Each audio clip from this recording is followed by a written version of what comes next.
17th of January. We wish you all a happy new year.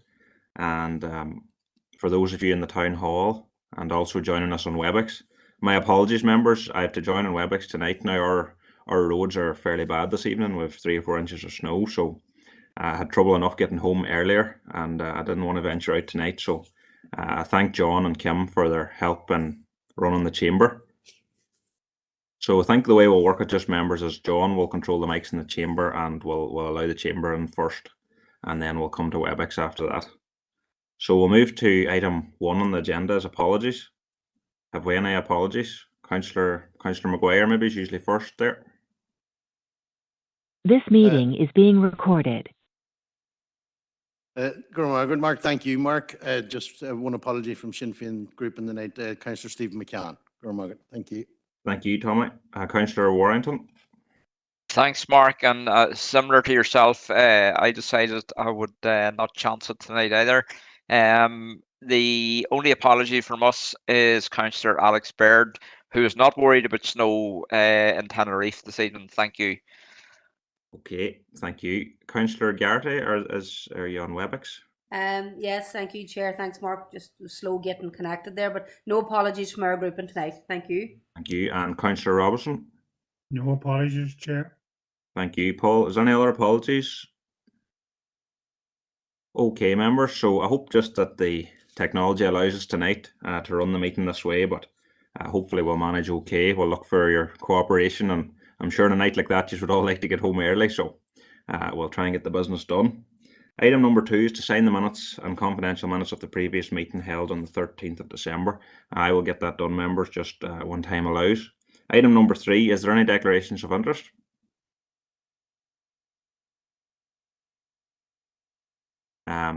Is there any in the chamber, John, at this stage? Chair, no, none in the chamber at this stage. Okay, we'll go to Councillor Robertson. 6.1 planning. Okay, and Councillor Thompson. Thank you, Chair. 6.1 as a member of the Planning Committee, and possibly 6.3 as a member of the Peace Plus Partnership. Thank you. Okay, thank you, Earl. And Councillor Armstrong is on WebEx there as well.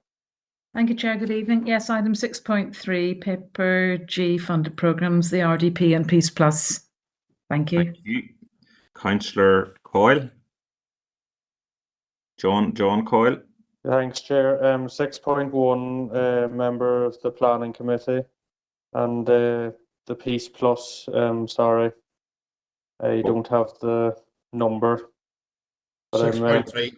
6.3 member of the Peace Plus Partnership. Thank you.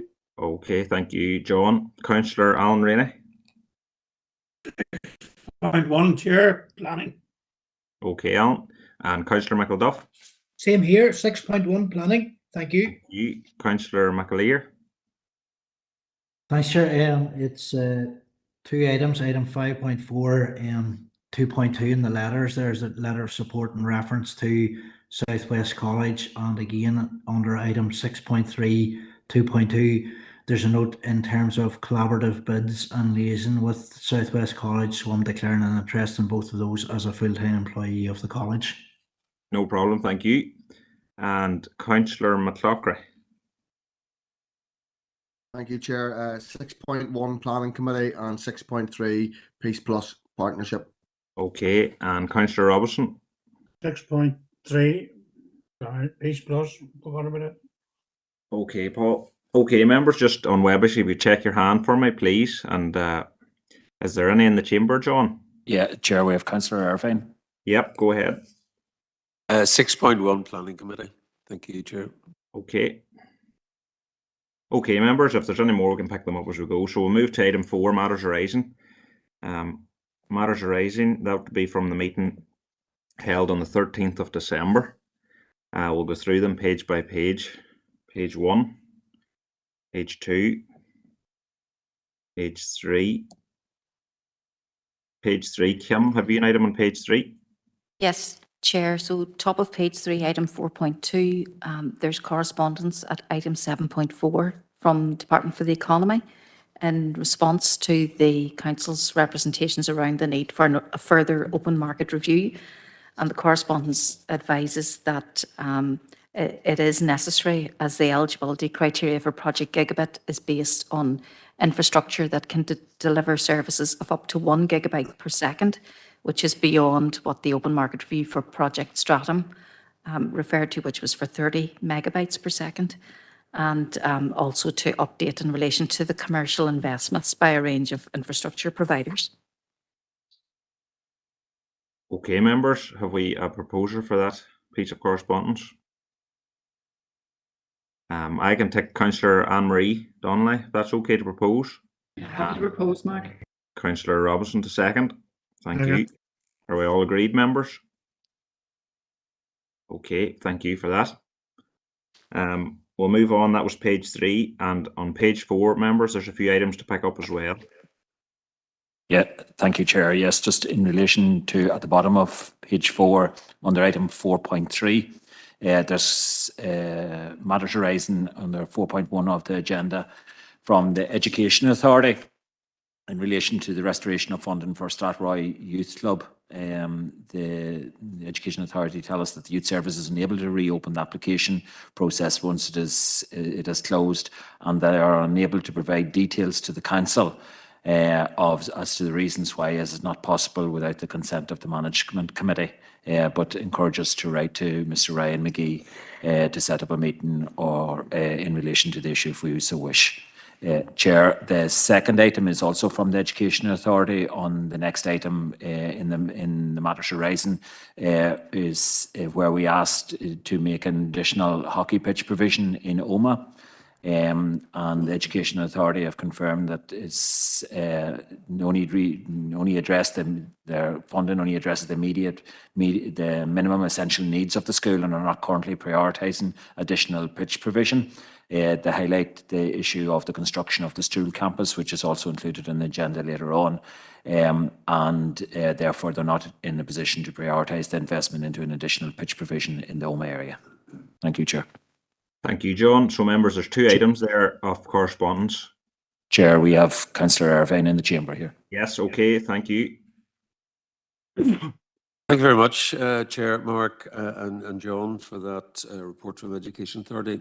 I and several of my colleagues, and I think other councillors have in the past and currently been lobbied by supporters of the various hockey groups in the county, both based in Enniskillen and in Omagh. And the problem being that they can play on 1G and 2G pitches, but once you go up to 3 and 4G pitches, they cannot play on those. And the problem with updating all the pitches is, whilst it's all right for 95% of the sports, they are not compatible with hockey use. So I think we as a council need to take that on board, but I think we should write back to the Education Authority as well and say that there is a problem going forward. Hockey is a substantive sport, both for boys and girls. It's across stream and it goes across schools. And I think more has to be done to actually make provision for it. We are doing a brilliant provision for other sports, but this is one sport that seems to be starting to be left behind, and I think we do it. I know my council colleague, Matthew Bell, in Omagh is actually liaising with several groups in that regard. And I think it would be useful maybe if I would promote a meeting with our director, John Boyle. And I know one of the representatives of the ladies hockey team, I think, in Omagh is the Reverend Robert Heron, who does sit as a member of the Education Authority. So I think it would be very useful if you, John, could arrange a meeting with the Reverend Heron and him wearing both his caps. We can see what can be done for hockey provision going forward. Thank you very much indeed for that. Okay, that's a proposal. Thank you, Robert. Just on, can we go to WebEx now, John? Is that okay? Yes, Chair, yes. Councillor Michael Duff, I know maybe you're on the Strathroy end of it. I am indeed, thank you, Chair. And if it's helpful, I propose to note the correspondence firstly, if you need that. Yep, but both pieces, is that okay, Councillor? Yeah. Both pieces, yep, thank you. Definitely. And then I would propose that we write back to Ryan McGee in the Education Authority regarding the Strathroy matter and maybe ask for an informal meeting with Ryan and maybe make that available to any councillor, but particularly Oma Town councillors, available Oma Town councillors, maybe seek a meeting with Ryan to talk about what happened with regard to the Strathroy funding and also wider youth services in Oma. Thank you, Chair. Thank you. And Councillor Bell. Thank you, Chair. And I suppose firstly, as a bit of housekeeping, I'll happily second the correspondence noting. I'll second Councillor McElduff's proposal, and I'm happy to second my colleague's Councillor Robert Irvine's proposal as well. Perfect. But then, if you allow me to make my own proposal on top of that, Chair, this might. I appreciate the Stroud campus is being discussed later on in the meeting, but look, it was mentioned in this letter, so I think it's worth bringing up now.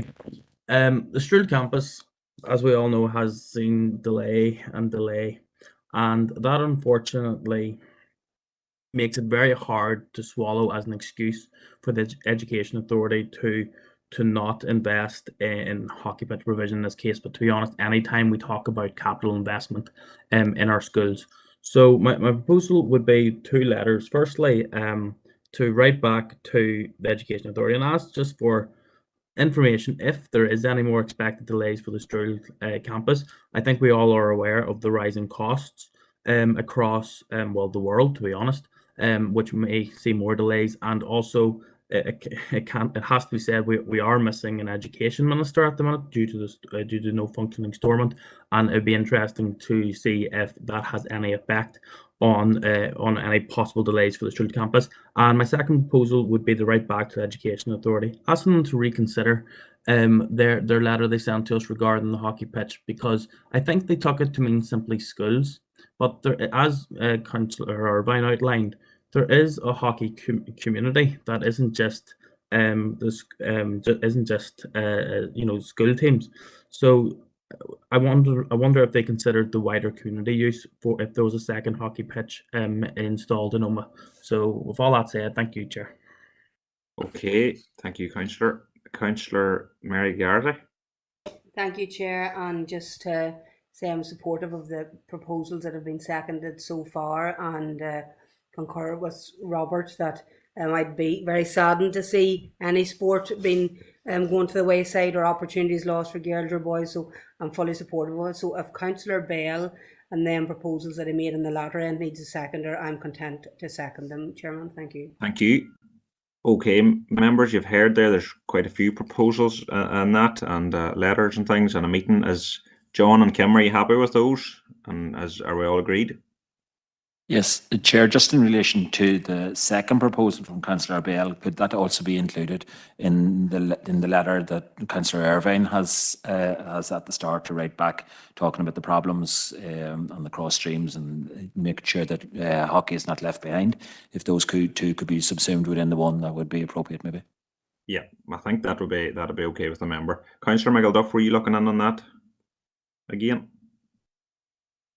But I'm about to get sharper at taking my hand down. Thank you. No, you're okay. You're okay. Councillor Warrington. Yeah, just housekeeping again. I put a message in chat there. Councillor Barton is having problems getting connected. So could somebody from IT contact her, please? Thank you.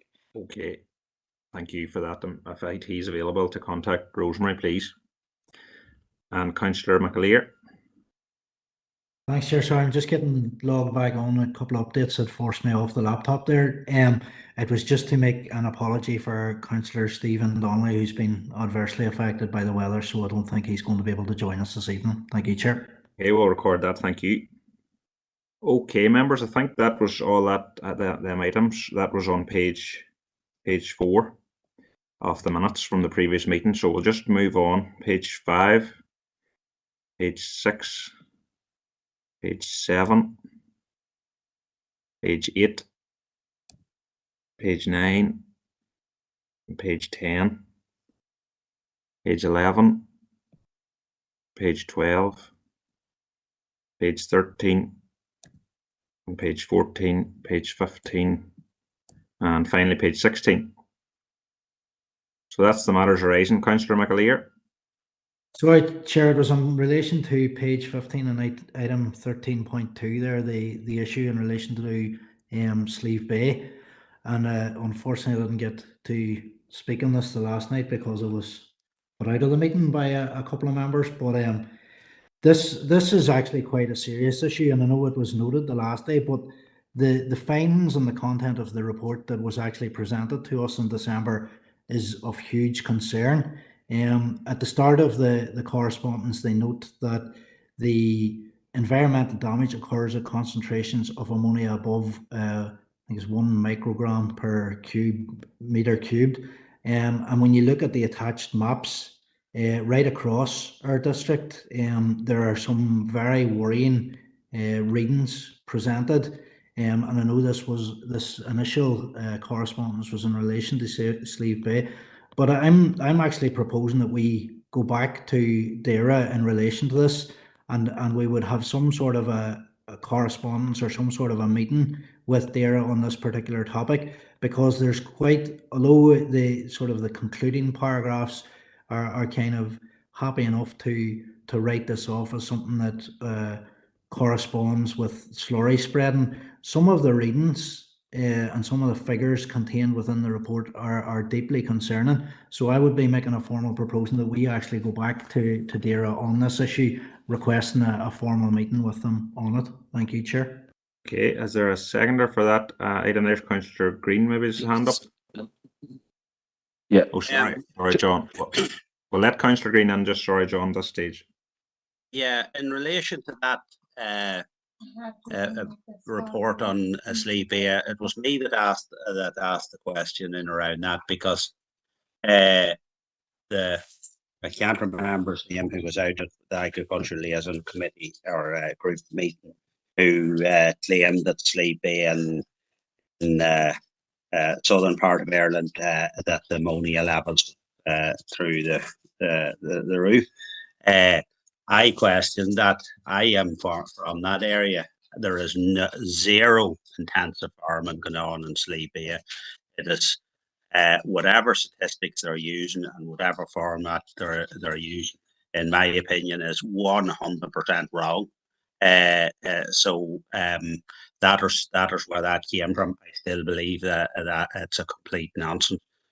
Slieve Bay, anyone that knows Slieve Bay, there's no intensive farming on it. It's mostly a heather and forestry.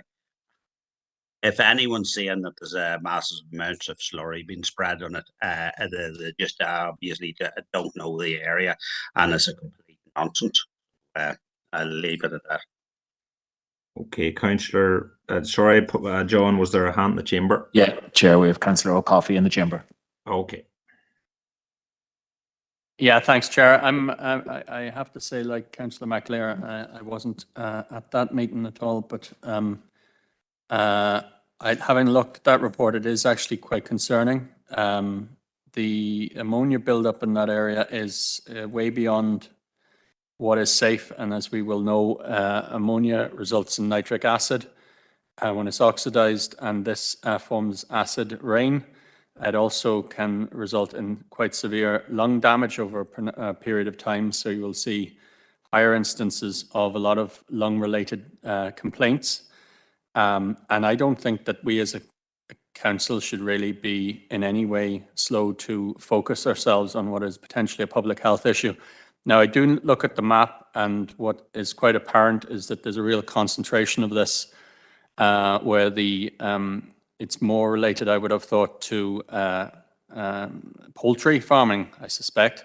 And it may be the case that there's a cross-border impact on it, because it's quite clear that the entire area surrounding the north of Monaghan has very high rates. So I certainly would be happy to find out more about what's causing this. If it's an exceptional error or an erroneous reading, then that would be good to clarify as well. But I'd certainly be happy to find out more. So happy to second that proposal, Councillor McAleer. Okay. And I have Councillor Warrington's hand on WebEx. Thanks, Chair. We'll just obviously come in behind my fellow Ernest colleague, Councillor Green. Like Slieve Bay is a very remote forest, heather, everything that you can ask for in that aspect. And I would agree with what he said with the reading. There's obviously been a mistake made somewhere, because I can't really see it being a situation where there's high levels in that area. Thank you, Chair. Well, okay, members, thank you, Victor. The proposal and seconder, is there agreement on that, members, or on the proposal before us? Councillor Green has hand up again. Yeah, just on that, I'm just a wee bit concerned that some councillors who aren't from the area are dictating this policy, which they didn't want to. A request for information is hardly dictating policy. Through the chair now, through the chair, members. Councillor Green. Yeah. Well, just one councillor McAleer has jumped in there.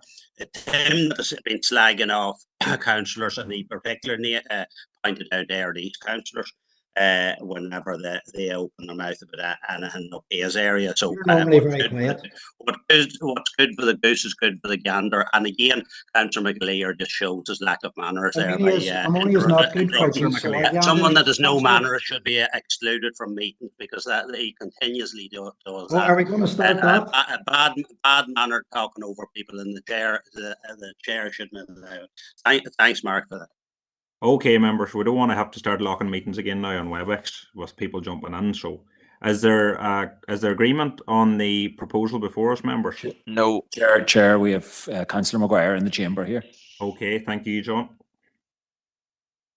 I'm going to clearly thank you, Chair. Well, obviously there's questions over the information that's presented from two of our colleagues that live in the area and are well known to the area. My question would be, is there, on the back of what the members have said, that there's questionable results, is there any way that we as a council could verify or get an independent calculation of the ammonia in the area before we'd determine? Is there such a thing, or who does the measurement, and could we possibly notify them that we believe there's an error in the results? Where do we go with that one? Chair. Okay. Kim? Well, we could go back and seek clarity from NIEA just in terms of confirmation of the information they've provided to us, if that maybe would be a starting point. Well, maybe that's a starting point, members, if we move to seek that information. Chair, we have Councillor Maguire in the chamber. Okay. Just on the back of that, if maybe that would be a more suitable recommendation at this stage, that we would question the figures as the local councillors believe there's an error, and maybe then we could progress any actions after that, Chair. Okay. Is that all in the chamber, John, at this stage? That's all, Chair, yes. Okay, very quick on WebEx, members. Councillor Green, just a word, because you've already been on the subject. Maybe your hand was up. Apologies, my hand was up. Oh, no problem. Councillor Keenan. Thank you, Chair. Yeah, well, I would agree with my fellow Erinese councillors that there wouldn't be intense farming up there, but the results of the report don't indicate that, and I hope that there wouldn't be a possibility that someone would be dumping up there or something to that extent. So, maybe there is some more investigating need to be done. But yeah, thank you. Okay, and Councillor Mary Garrity. And Councillor Robinson, are you on the same issue there? Yes, Chair. Sorry, I'm going ahead, Paul. I'll go in after you. Go ahead, Mary. Apologies, Chair. I might have taken my hand down there just when I tried to unmute. No, I'm just concerned that there is an error there, so I fully support any clarity or further information. What order that goes in is up to the members, but I do think, without knowing the intricate details of it, huge errors like that, certainly just with recent activities that I've become aware of, I'd be concerned myself. So just as the clarity or the additional information, I have no issue with. Thank you, Chair. Okay, and Councillor Robinson. If you need a proposal for Kim's thing, if Tommy proposing that, I'll second it if Tommy's proposing it. Councillor Maguire. Okay. Thank you, Paul. Okay, members. Is there a difference in the two proposals, Kim, or is Councillor McAleer's request for the same information as such? Or I think it's probably a matter of timing. Maybe the two proposals. The first proposal from Councillor McAleer, seconded by Councillor Coffey, was a formal meeting with DAERA. Given the challenges that we have in terms of the number of meetings that are outstanding, that could be, an issue of timeliness. So maybe if members were agreed, we would in the first instance seek confirmation from NIEA, and then if members wish, following receipt of that confirmation, we can then progress the proposal for a follow-on meeting. okay, Councillor McAleer, just in the first instance, is that agreeable? Chair, I'll be honest. To my mind, I'm kind of confused what the argument is here. Unfortunately, this was noted the last day round, so maybe some members didn't get around to actually reading the correspondence. But no, I'm happy enough to combine the two as suggested there. Thank you, Chair. Okay, so we've had that course of action, members, and I think there's agreement on it. It's been proposed and seconded. So I think if everyone's agreed, we can move on. All right, thank you, members. And then that was us through matters arising, I think, on to page 16. Josephine Deehan, Councillor Deehan, were you looking on there? Thank you, Chair. Chair, my apologies owing to the weather conditions. I joined the meeting late at 19:22 hours. Could I just declare an interest as a member of the Planning Committee in agenda item 6.1, the PAN? Thank you. Okay, thank you. Thank you. And Councillor Keenan, maybe just check your hand there, please. Okay, members, item 5 we're on to is the Regeneration and Planning Directorate reports. 5.1 is to consider business case report, and that's paper A with Kim. Thank you, Kim. Okay, members, so this report deals with 3 business cases for approval and 3 business cases for noting, which have already been approved by the relevant director or SMT. In terms of the 3 for approval, the first is in relation to Enniskillen Revitalisation Project. So this is a follow-on from the Public Realm project and is a shopfront scheme. So we've secured funding from the Department for Communities of 310,000, which is 80% of the total costs. The remaining 20% would be match funding from each of the applicants to the scheme, up to a maximum of just under £5,000, and the council's contribution will be in kind in terms of staff costs, in terms of administration of the programme. So that is recommended for approval. The second project relates to Foundry Lane refurbishment, and again, this is a DFC funded project, so an application was made and we have secured funding to enhance Foundry Lane in terms of the realignment of the pavements and addressing some of the drainage issues. And that will also incorporate a shopfront scheme, which would be undertaken at the completion of the end of the infrastructural works. Total cost at just over £286,000, with DFC funding of £250,000, some match funding in terms of the shopfront applications, and in-kind contribution and staff costs for administration of the scheme by council. And again, that's recommended for approval. The third project then relates to the Grange Windows project, and members will be aware of the age of the Grange building, and this project seeks to address health and safety concerns relating to the Grange building, relating to the workplace health and safety and welfare regulations and health and safety executive guidance around thermal comfort in the workplace. So this relates to significant drafts from the single glazed windows which are in existence in the Grange building. So this will involve replacement of all current single glazing throughout the building. Building currently has a DEC or a display energy certificate rating of E, and our climate change action plan has a target of achieving a minimum of a C rating for buildings in the council estate. Energy modelling has also been undertaken, and it identifies that the project will result in reduced heating costs of just over £4,500 per annum. The indicative budget for the project is £400,000, which includes a 20% optimism bias, and that is also recommended for approval. 3 business cases at 2.5 included for noting, and the recommendation is that the council approves the business cases and notes the business cases for noting at paragraph 2.5. Thank you to you, Kim, for that. Members, we did say we would maybe try and work the chamber first, so I think Councillor O'Coffey has his hand up. Yeah, thanks, Chair. I think these are very forward-looking proposals. In particular, I think the improvement of the Grange is very good, and it will increase our carbon footprint on the building. Equally, the shop frontage initiative in Enniskillen, I think, will be welcome. I'm happy to post a note and propose recommendations as come forward there.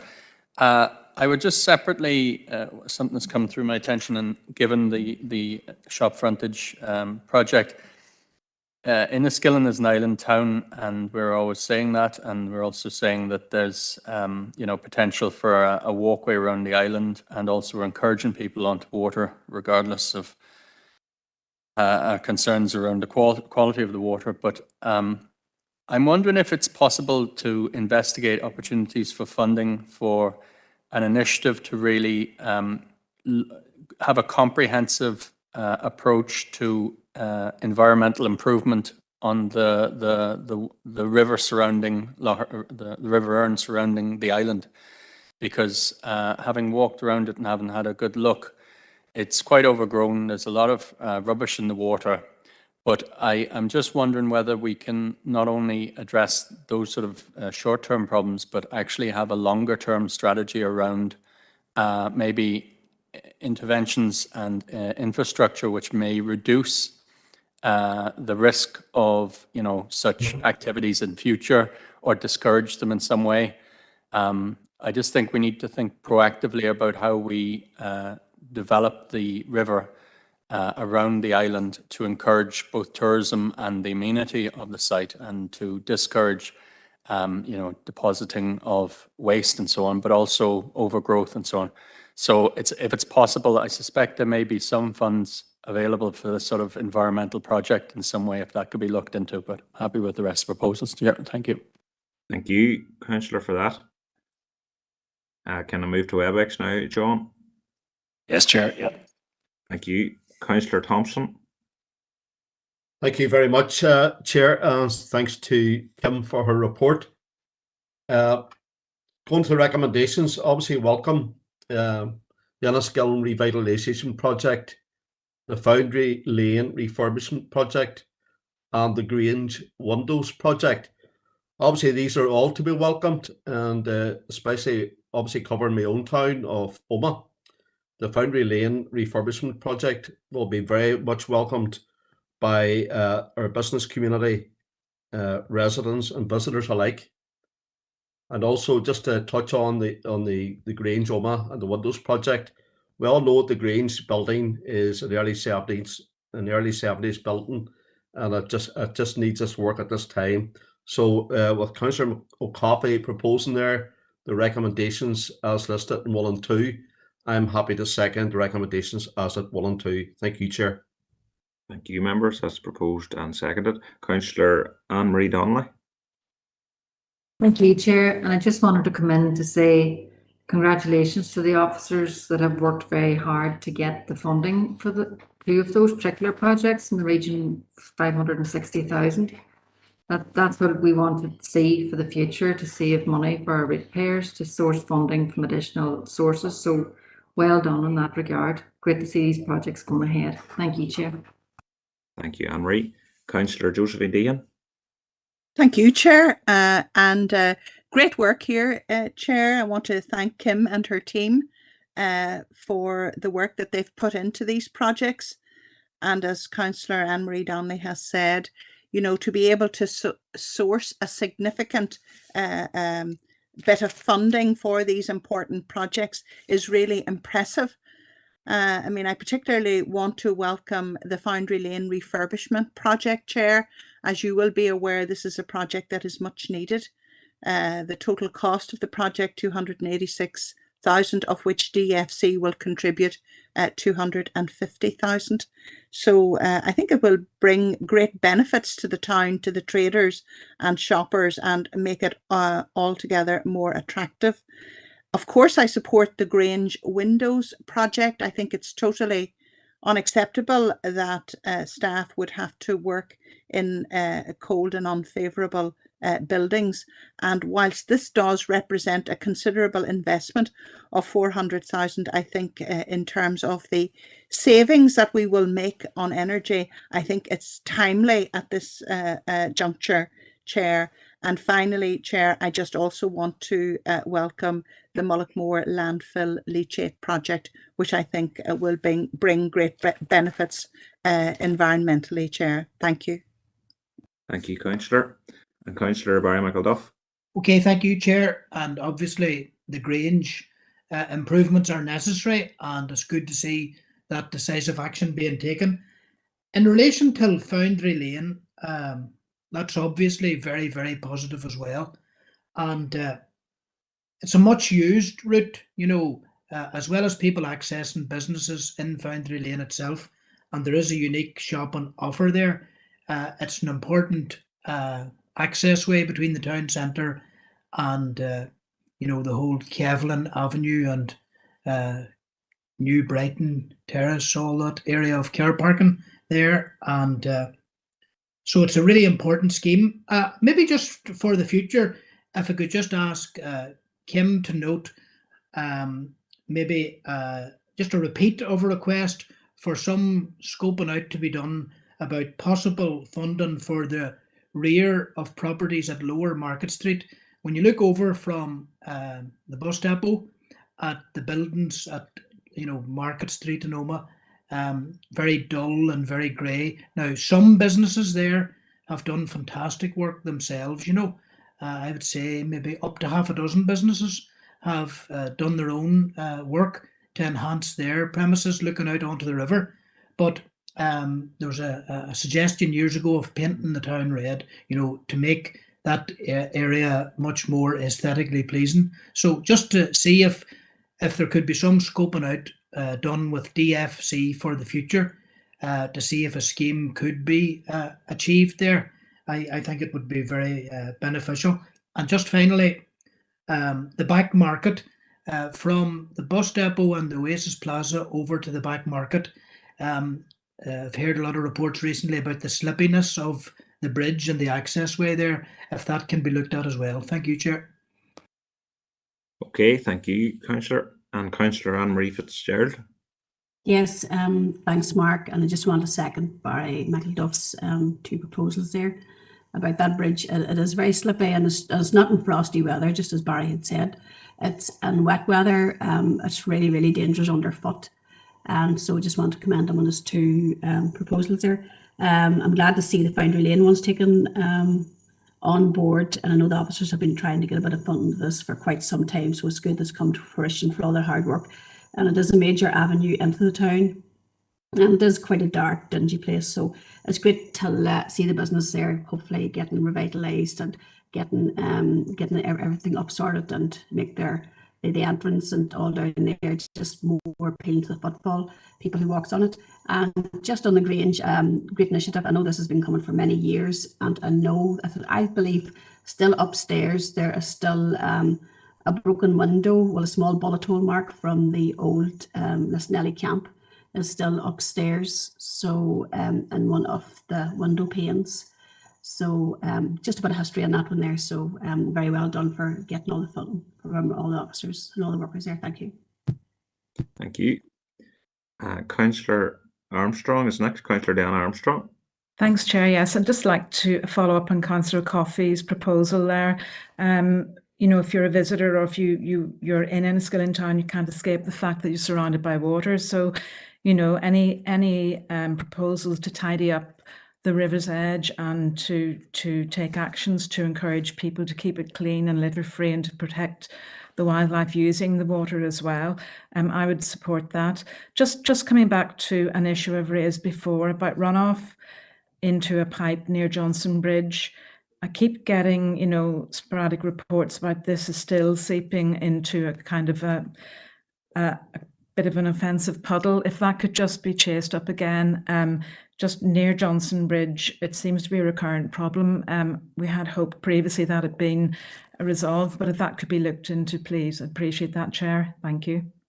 Okay, thank you. And Councillor Keith Elliott. Yes, thank you, Chair. Well, obviously the funding has to be welcomed, but I've just one question with regard to the Enniskillen scheme. Is there a start and a finish to what streets this takes place on, or is this from the like of the Irvinstown Road, Fort Hill Street, right through to the far side of Darling Street? Could I have that clarified, maybe, please? Okay. Thank you. I would expect that it aligns to the area that was covered by the Public Realm scheme because it is a follow-on to that, but I can clarify the exact locations for Councillor after the meeting. Thank you, Kim, for that. Okay. Thank you. Members, I think that's all tied up and proposed and seconded. Is everyone agreed?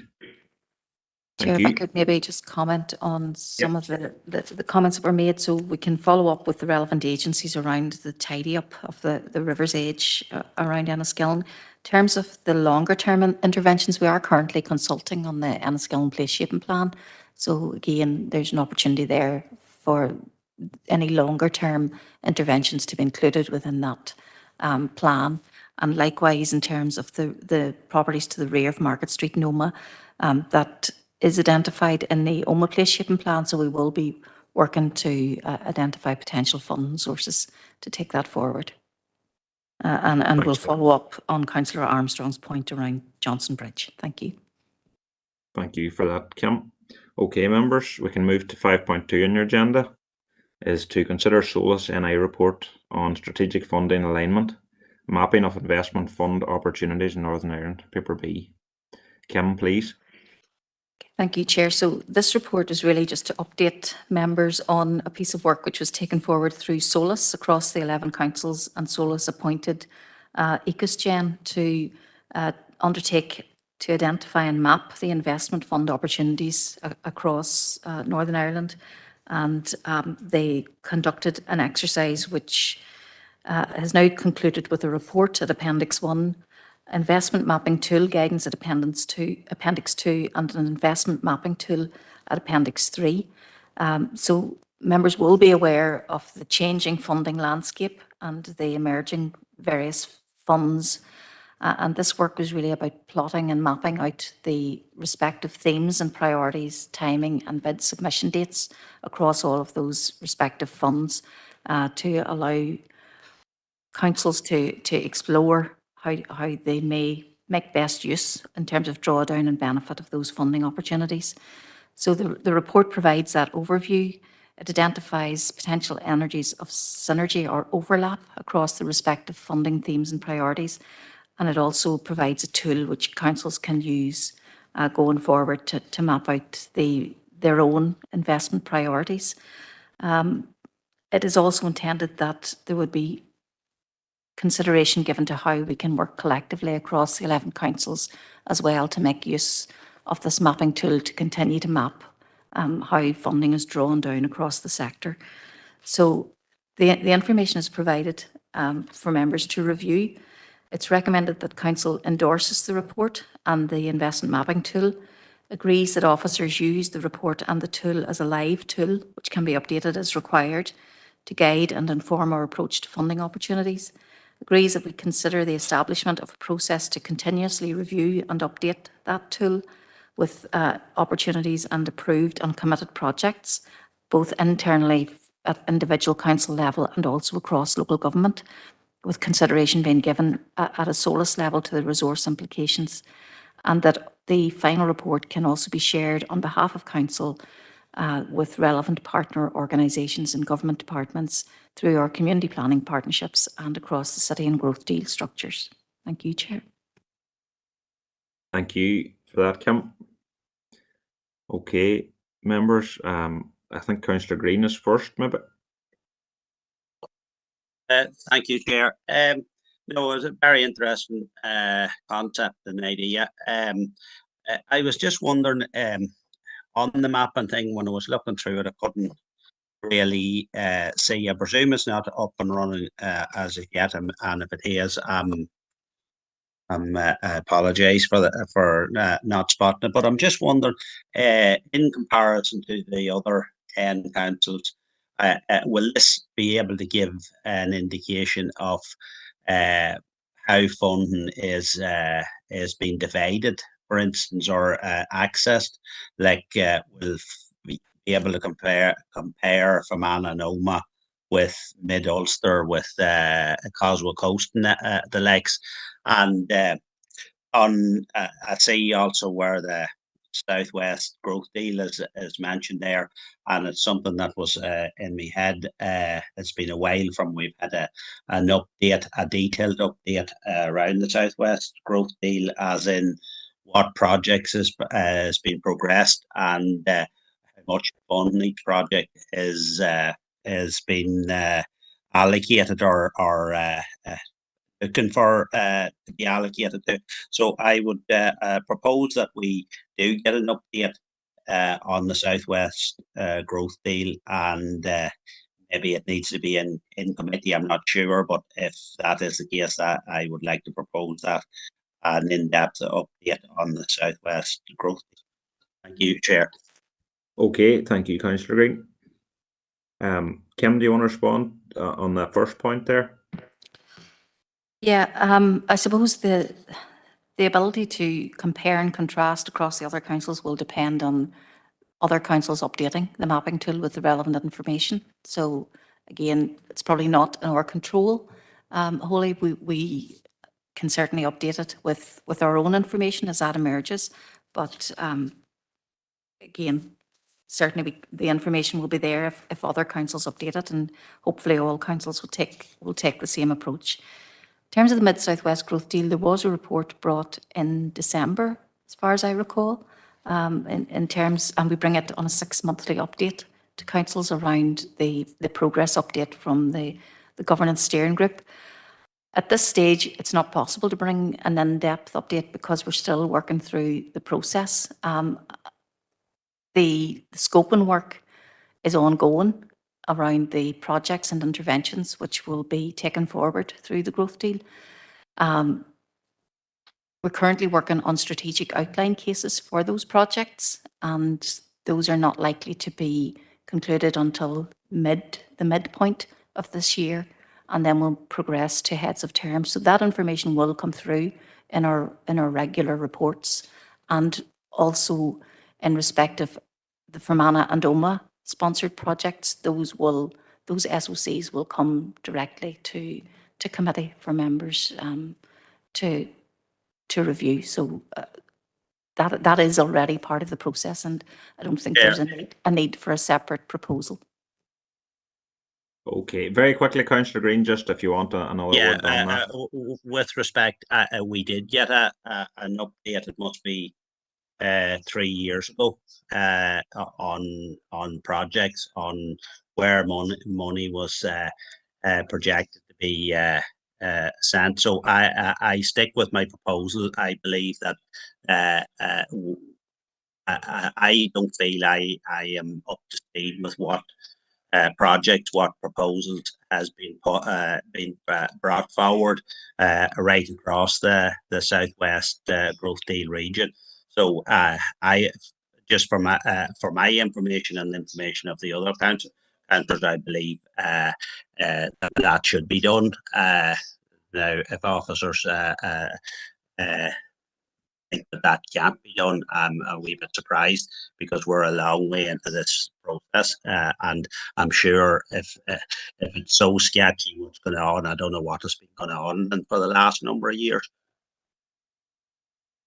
Okay, we'll just we'll bring in Councillor Anne-Marie Donnelly at this point, and then Councillor Irvine. Thank you, Chair. And I was coming in to propose the recommendations in the report. I would hope that the investment mapping tool will assist officers in targeting applications for funding, to maybe make it that in the future, when we're targeting opportunities for funding, that they're going to be more successful when we identify which funding models or which funding mechanisms suit best for which projects. I'm really hoping that will be useful in that regard. So happy to propose that.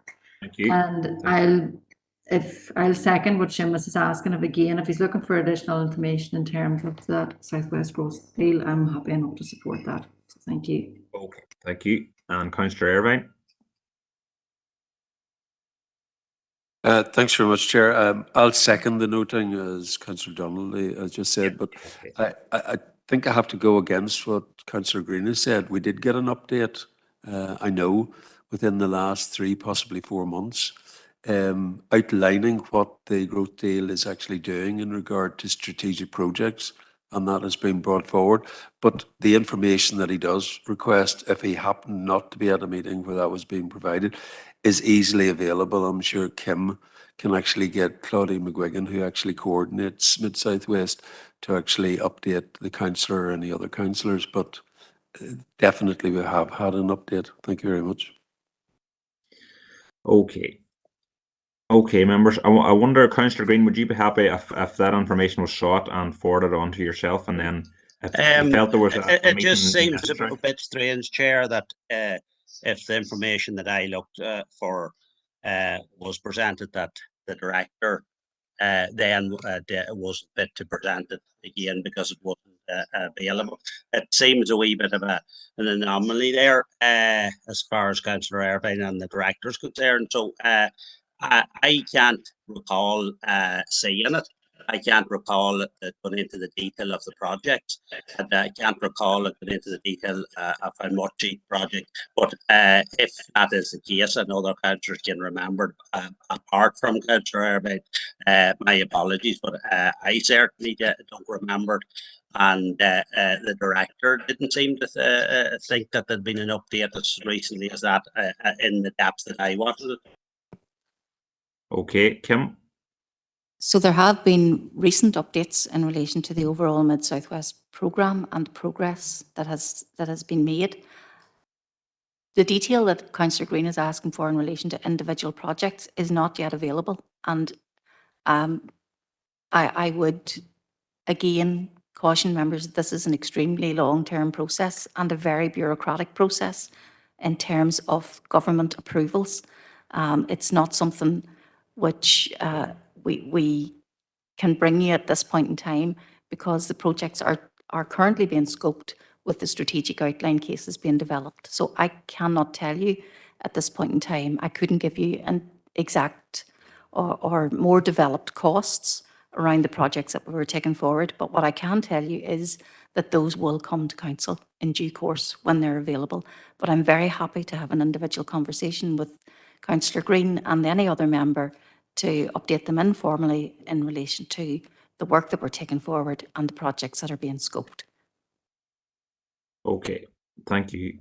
And maybe, Kim, if you could forward or just email out the last copy of that update that came whenever it last came to us, if that was all right, to members.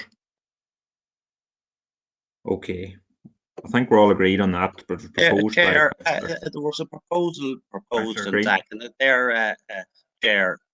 Are we just going to ignore that? But Councillor Green, Kim has outlined that she can't give any more information on the information you've sought at this point.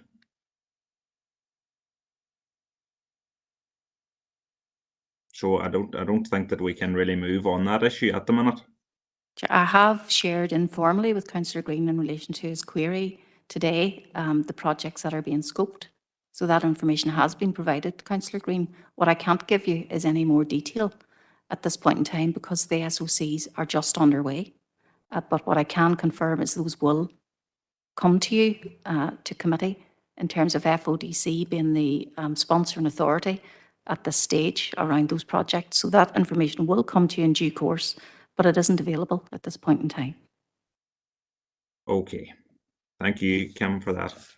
Okay, members, we're moving on to 5.3 on the agenda, is to consider report on Sperns Partnership Project, and that's paper C in your agenda. I think that's with Kim as well. Thank you. Thank you, Chair. So again, this paper has been circulated in advance. It provides an update on the recruitment of a regional outdoor activity development officer for the Sperns, and also seeks agreement to accept a potential letter of offer from DERA's Environment Fund to prepare a 10-year management plan and 5-year action plan for Sperrin's AONB, subject to a successful outcome in relation to the funding application. So the Sperrin's Partnership did secure funding from the Outdoor Partnership for a Regional Outdoor Activity Development Officer. That was previously reported, and I can report now that that recruitment has been undertaken and the successful candidate is due to take up position from 1st of February. They will engage with our own officer teams internally in relation to outdoor recreation opportunities in the Sperrins, and will keep members updated through the regular reports from the Sperrins Partnership. We have also, through the Sperrins Partnership, submitted a funding application to DAERA's Environment Fund for a 10-year AONB management plan and 5-year action plan, which includes staff costs and overheads.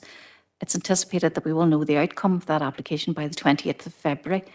That will provide us with an opportunity to develop a plan which encourages sensitive and sustainable use of the landscape and identify actions to protect, promote and enhance the assets in the AONB. At present, there's no financial contribution or match funding requirement from partner councils towards the development of the management plan. That position will be clarified in terms of the outcome of the Environment Fund, but at this stage there's no match funding requirement. So it is recommended the Council notes the update in relation to the recruitment of the Outdoor Activity Officer, agrees in advance to accept a letter of offer from the DAERA Environment Fund should the application be successful, and that an update report on the outcome of that application is presented to the March meeting of the committee. Thank you, Kim, for that report at 5.3. Okay, members, it's Councillor McAleer, please. Thanks, Chair, and thanks to Kim there. Yeah, as a mid-term DEA councillor, I'm happy to welcome the report, and I will propose the recommendations contained within. I have to say I'm delighted to hear about the appointment of the Regional Outdoor Activity Development Officer for the Sperrins from the start of next month. And I would also hope that the funding application will be successful for the development of the 10-year AONB management plan and the 5-year action plan for the Sperrins AONB. Reading through the reports is all encouraging stuff, and I note particularly on page 2.2, it states that a management plan will encourage sensitive and sustainable use of the landscape and identify actions to protect, promote and enhance these assets. So all very positive stuff, and I'm more than happy to propose the recommendations at present, Chair. Thank you. Thank you for that. Thank you. And Councillor Rosemary Barton. Thank you very much, Chair. I too would welcome this appointment of the Outdoor Activity Officer, and I do look forward to perhaps the other applicant being successfully appointed too. My question is, and I understand that this is a very sensitive area, and of course we need a proper management plan for it, but have we looked at any aspect of tourism within this sustainable use of the landscape? Thank you, Councillor. Maybe that's Kim again. Thank you. Yeah, well, tourism is one of the pillars of the work that was done in relation to Sperrins. It's the partnership is a broader partnership, as outlined in terms of the work around the wider AONB management plan. However, we would want to work with the councils within the Sperrins in terms of how we promote our own VDP and the approach to regenerative tourism that the council has adopted. And that's something we'll want to take forward in conjunction with the other councils relating to the Sperrins area. Thank you. Thank you. Thank you. Just a seconder, members, please. Even a hand on WebEx would let us away for the Councillor Robinson. Okay, thank you. And all agreed. Thank you, members. And item 5.4 on your agenda is to note the report of the Director of Regeneration and Planning, paper D. Thank you, Kim. Yes, so this report covers a number of letters of offer, letters of variance and service level agreement as outlined at section 2.1. Section 2.2 refers to requests for letters of support, and this is in relation to a competition open through the UK Shared Prosperity Fund in relation to economic and activity supports. We have requests from 3 Organisations looking for letters of support, however, the Council is working with Southwest College to submit its own application or a joint application to this fund, which would be a successor to the current Aspire programme and the Council's or the College's SUS Plus programme. So given our interest in the competition, it's suggested that we do not provide letters of support to other organisations who will be, I suppose, competing with us in relation to that fund. And that was the approach that we took to the Levelling Up Fund as well. The third part of the report refers to the independent review of Invest Northern Ireland, and members, I'm sure, will have heard some of the coverage in relation to the outcome of the review undertaken by Sir Michael Lyons. The report gives a link to the report and its annexes. It's a wide-ranging report and it is fairly critical of Invest NI in terms of current practices and makes clear the need for profound change across a wide range of areas as outlined at the bottom of page 3. There are 17 areas outlined and 40 individual recommendations. The report is also supportive of increasing resources at a regional, in terms of the regional offices, and the building of partnership approaches with local stakeholders, including local councils. And I have outlined there some specific recommendations of interest to the council around those partnership approaches, around the more strategic role of the regional offices, and also a point that the council has made on numerous occasions is around the need for specific action in terms of investment in industrial land and property. And the report identifies that there has been market failure on the part of Invest NI, and that there is a need for the development of a strategy in this regard. There is a separate review going on in relation to this specific issue, and we haven't yet got the outcome of those results or the outcome of that review.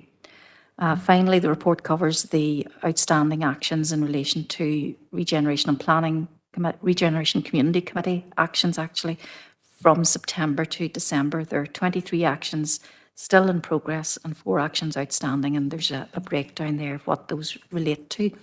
So the recommendations are to note the letters of offer, letters of variance and service level agreement, that we do not provide letters of support to the 3 groups identified. We note the findings and recommendations of the independent review of Invest NI, and we seek an update from the Department for the Economy and Invest NI on their next steps in taking forward the implementation of those recommendations, and also that we note the update in relation to the Regeneration Community Committee actions from September to December. Thank you again, Kim. There's a lot in there. There's 4 recommendations, members.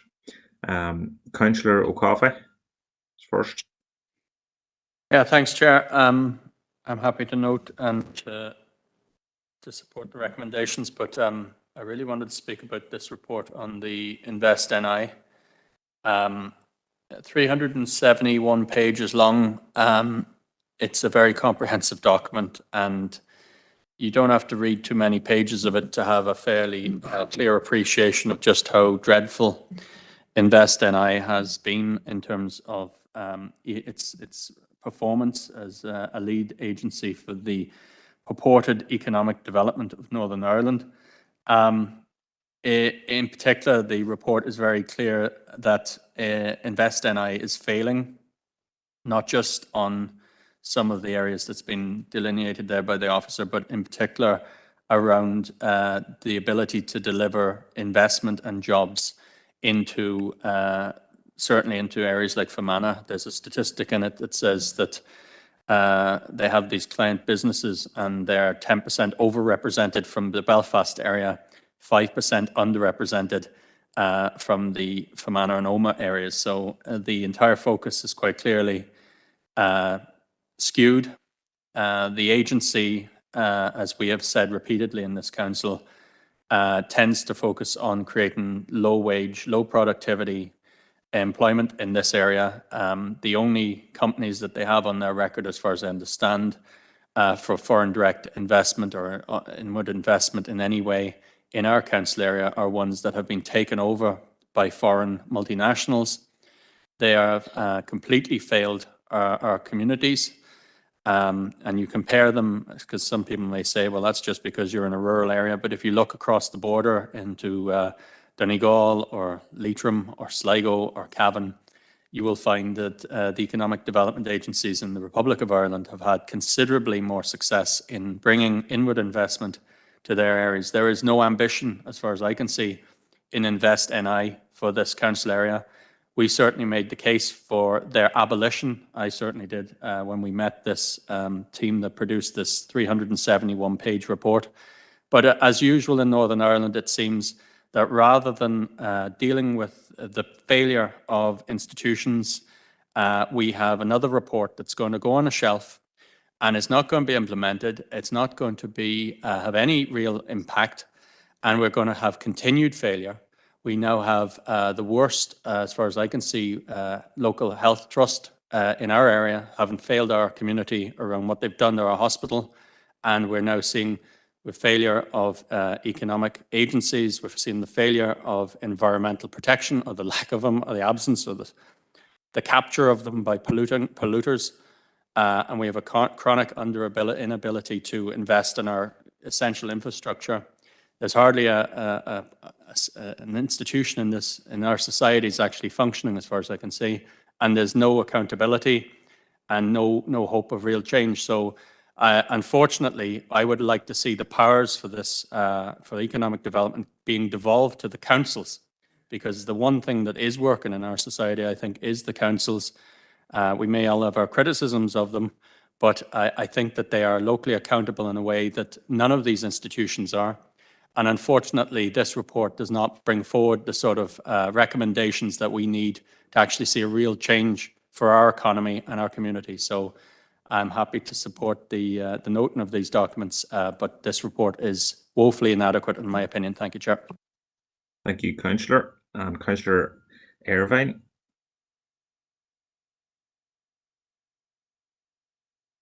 Sorry, I was switching myself on and off there. The Director Boyle was doing a good job. No, I would echo a lot of what Councillor Coffey said. Representations were made by this council, I think by the other 10 councils, and a lot of it was around the lack of funding for initiatives that the council can do, a lack of cohesion at corporate level within Invest NI, and the overall lack of any cohesive plan, forward plan going forward. And look, it's no use saying we're going to beat our own drum. We will beat our own drum. When the larger councils were devolved and created in 2015, one of the underpinning legs, I think, to the stool going forward, that a lot of economic development, particularly at local level, would be devolved down to the councils. That never happened. It actually was retained at Stormont.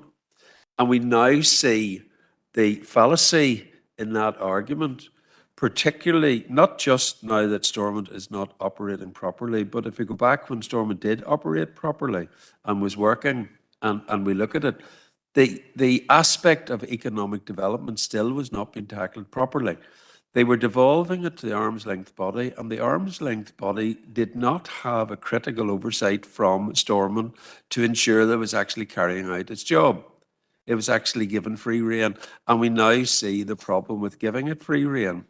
I think now is the time, particularly in this vacuum of corporate government and governance at a regional level, that power should be devolved back to local government.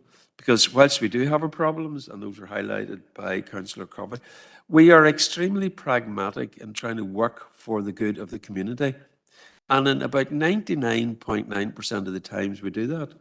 There's 0.1 or maybe 0.2 or 0.3% where we do delve into the small political world. And we are political animals, and we have to deal with that. But pragmatically, we get over that and move on.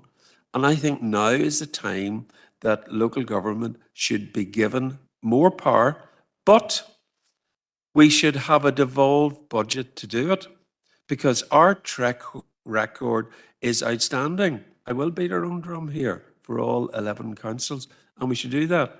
So let's put it on record. We, at local level, want more power. want more revenue, and we will spend it properly in the community, and we will ensure that jobs are created and get done. So thanks very much, and I would echo the sentiments of Councillor Coffey. Thank you. Thank you. Okay, members, Councillor McAleer. Thank you, Chair. Yeah, I've declared an interest in item 2.2, but in relation to 2.3 and the review of the independent or Invest NI, again, I'm not going to differ too much from what has been said by previous speakers. I think the independent review is a damning indictment of Invest NI, and I would, like Councillor Coffey, query why they haven't been disbanded altogether rather than having to be completely overhauled. It's, as the director referred to or alluded to, the 40 recommendations involved in the report is going to require some pretty heavy and some pretty hefty and some pretty major changes. So I don't know why they are being given a reprieve, although I suppose history would probably teach us something different. I would just pick on one thing that the previous speaker said, and the golden age when Stormont was working properly. Obviously, that must have been prior to my time, because I can't remember in preceding decades when anyone in my own DAA would have thought Stormont has ever functioned or worked properly. But that's maybe a debate for another time. Thank you, Chair. Okay, we have Councillor McElduff next. Thank you. Okay, thank you, Chair. Chair, our delegation from the council met with Michael Lyons, and as part of a wider growth deal group, we met at the Hill of O'Neill. So I suppose my question to Kim would be, do you think, Kim, based on the content of the report and the recommendations in it, that Michael Lyons listened, him and the panel listened to us? And other commentary would be that, in my opinion, Invest NI has always been focused too much, and not even effectively, on FDI, on foreign direct investment, but not even strategically, and to the exclusion of support for small businesses. Now, I would exempt our local office based in Omagh from my criticism. I think they have served businesses well, but more strategically, we read that there's massive tension between the management board and senior management team of Invest NI, the directors and the senior management team. What's that about? And we read that only lip service has been paid to the idea of balanced economic regional development. And I was reading an article today by Conor Murphy, and Conor Murphy said budgets for sub-regional areas should be ring-fenced in order to guarantee a fair distribution of investment. I would agree with him on that point. And in relation to Councillor McAleer's points, about Stormont, I also welcome Conor Murphy's commitment that he and Sinn Féin would have the appetite for taking on that department when the executive is re-established. Thank you, Chair. Thank you, Councillor. Councillor Josephine Deehan. Well, thank you, Chair, and thanks to Kim for her report. I won't rehearse the comments made about the independent inquiry into Invest NI, apart from saying that I feel that our local Invest NI office has worked hard within the limitations that the existing structures imposed upon them. And I just want to acknowledge that. It's clear that there has to be a major revision for whatever investment body either replaces or transforms Invest NI. The situation in the west of the province is just simply unacceptable and has to be redressed, and there will have to be redress in terms of economic development, because, Chair, as you will be aware, unless we have focused economic development in our council area, we will not have the jobs to encourage our young people to stay within our council area and contribute to the economy and to the lifeblood of our council. I just want to make a brief comment on our letters of offer. And in particular, the offer from the Executive Office in relation to our Good Relations programme. I think this programme is exceptionally valuable and important in promoting good relations within our council area. And I welcome the small but a significant increase in the funding. And so our revised funding is over 230,000 for the next 12 months. So that's to be welcomed. Also, I want to welcome the letters of offer from the Public Health Agency, in particular the continuing investment in tobacco enforcement, healthy towns, and the physical activity referral scheme.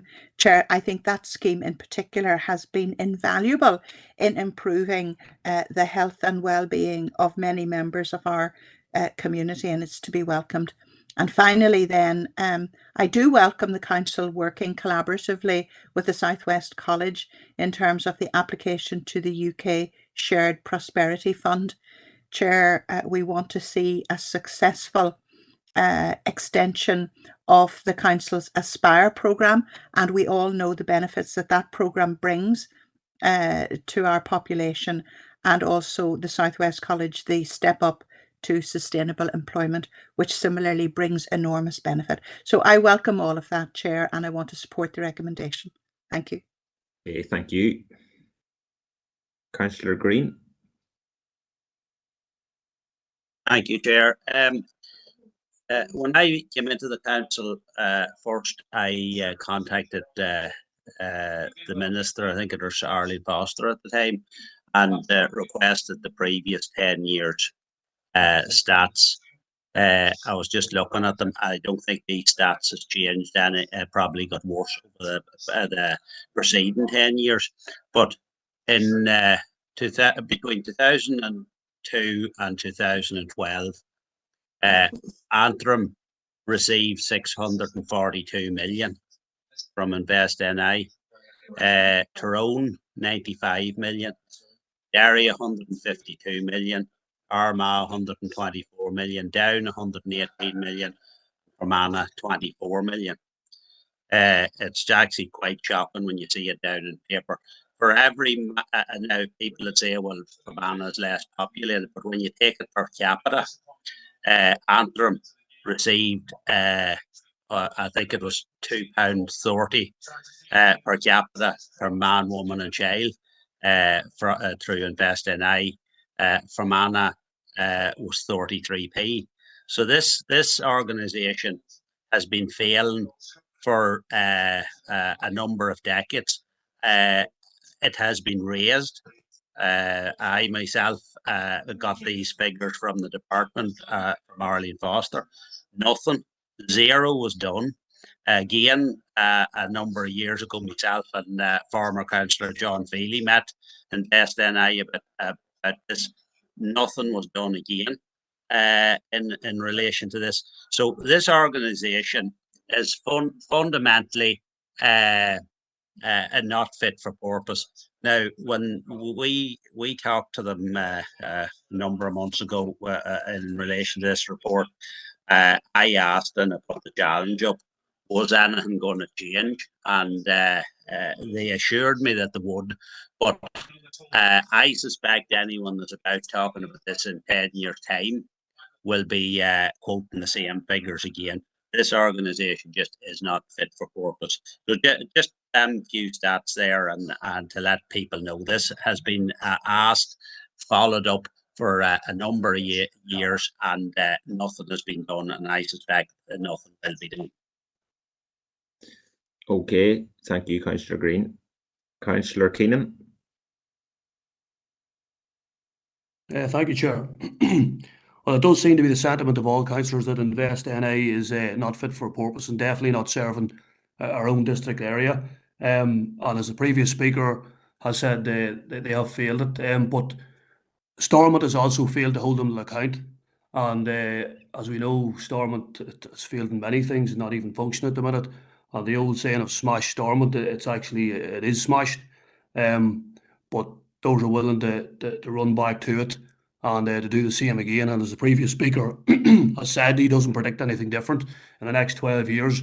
That's worrying. That's worrying coming from a party who is going to be in I'd imagine, a leading position in Stormont. I would like to think there'd be a brighter outlook than that, and promises of holding these sort of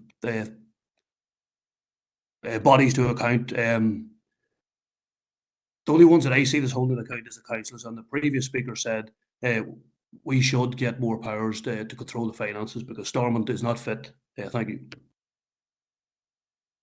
Okay, members, we had that proposed. It was Councillor O'Coffey proposed it. I don't think we maybe picked up a seconder for Kim's report. I'll second that, Chair. Okay, thank you, Councillor Keenan. Okay, members, and all agreed? Thank you for that. We'll move on to item 6 now, members. On your agenda is the Regeneration and Planning Directorate reports. These are for information. 6.1, members, is to note report on proposal of application notices, paper E. If you just bear with me, I'll go between screens here, but I think we can move straight to the recommendation on that. Councillor Armstrong. Yeah, Chair, thank you. Just propose to note. Thank you, Councillor Armstrong. And a seconder, please, members. Councillor Anne-Marie Donnelly. Okay, thank you. All agreed? Okay. And we'll move to 6.2 is to note update report on Census 2021 Health and Housing publication, paper F. And this is again for noting. If I can move you to the recommendation, members. Councillor Deehan, maybe your hand was up from previous. No, or this time. Go ahead. Chair. Yep. Well, thank you, Chair. And I want to propose noting this update on Census 2021. As you say, Chair, this latest analysis was published last month on the 15th of December. And, the publication bears quite detailed scrutiny and covers important areas like health and housing. And if we look at Fermanagh and Omagh District Council, 79% of the population reported their general health to be good or very good. But Chair, there has not really been a huge improvement over the preceding decade. And that is something of concern. And I think in this council, particularly John Boyle and his team, have been focusing very much through our community planning process on addressing health inequalities. And that is important work and work that needs to continue. Those people who are living with a long-term condition has risen to 34%. A third of our population lives with a long-term condition, and it's really very sad to read this. In respect of the housing, Chair, and I know that we have a meeting with the housing executive coming up later this month, but housing is such an important determinant of health, and we are all aware of the cost of living crisis and of the cost of fuel, and certainly the standard of housing and the adequate heating of our homes is something that really determines health, because cold homes are damp homes and reduce our levels of health.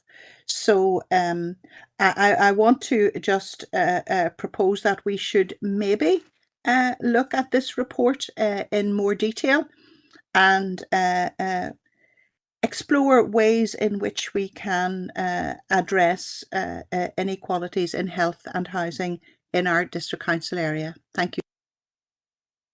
Thank you for that, Councillor Deehan. I think just in the chamber members, Councillor Irvine's looking at them. Thanks very much, Chair. I will second noting the report. I feel that the proposal by Councillor Deehan, whilst altruistic in nature, I think it falls outside possibly our remit. I will bow to the directors in regard to what we can and can't do. Thank you. Okay, we'll just bring in, or Kim, do you want on this point, Kim? Yeah, Chair, maybe it would be appropriate to feed this information in through the community planning partnership in terms of the identification of community planning actions with our partners in relation to housing and health. Okay, Councillor Deehan, are you happy at this stage with that? Yes, absolutely, Chair. Thank you. Thank you. Okay, Councillor Barton.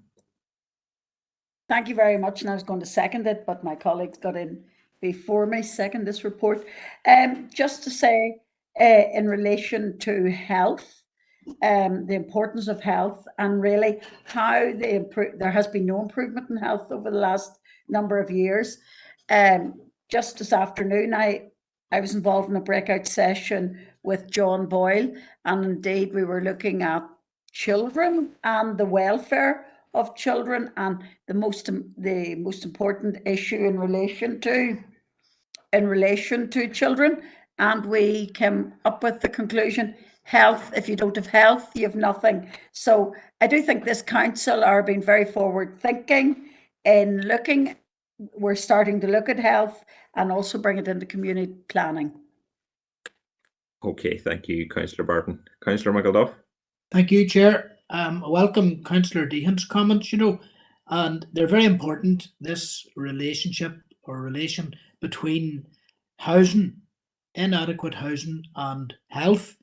And even in that session today, that focused by the community planning, by the Strategic Partnership Board, at outcome 4, giving children and young people the best start in life.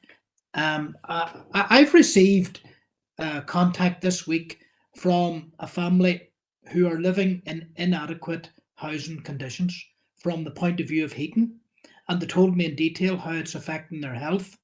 Now, I'm obviously pursuing this matter, but is there any guidance on the role of environmental health within our council and on the housing executive when it comes to private landlords? Now, some private landlords are good landlords, some are bad landlords, and some don't provide the necessary heating in flats or houses when required.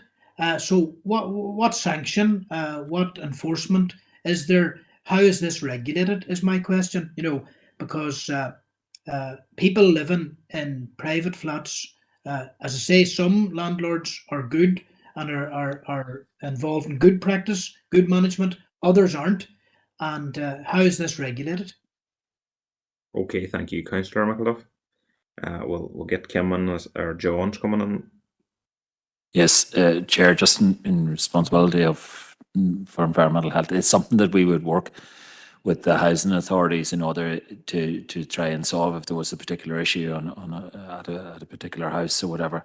In relation to the private sector market, our powers are very, very limited in that respect from an environmental health point of view. But certainly, Chair, if Councillor McElduff wants to give us the details, we'll certainly look into the relevant agencies that we can actually involve in such a situation.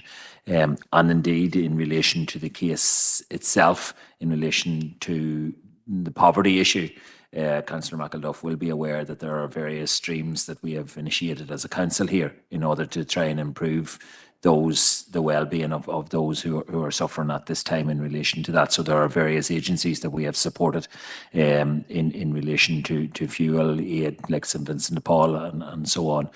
So those are avenues that we can certainly follow. So maybe a conversation offline, Councillor McElduff, would be sufficient in this instance. Thanks, Chair, and thanks, John. Okay, and Councillor Debbie Coyle, I think maybe is looking on as well.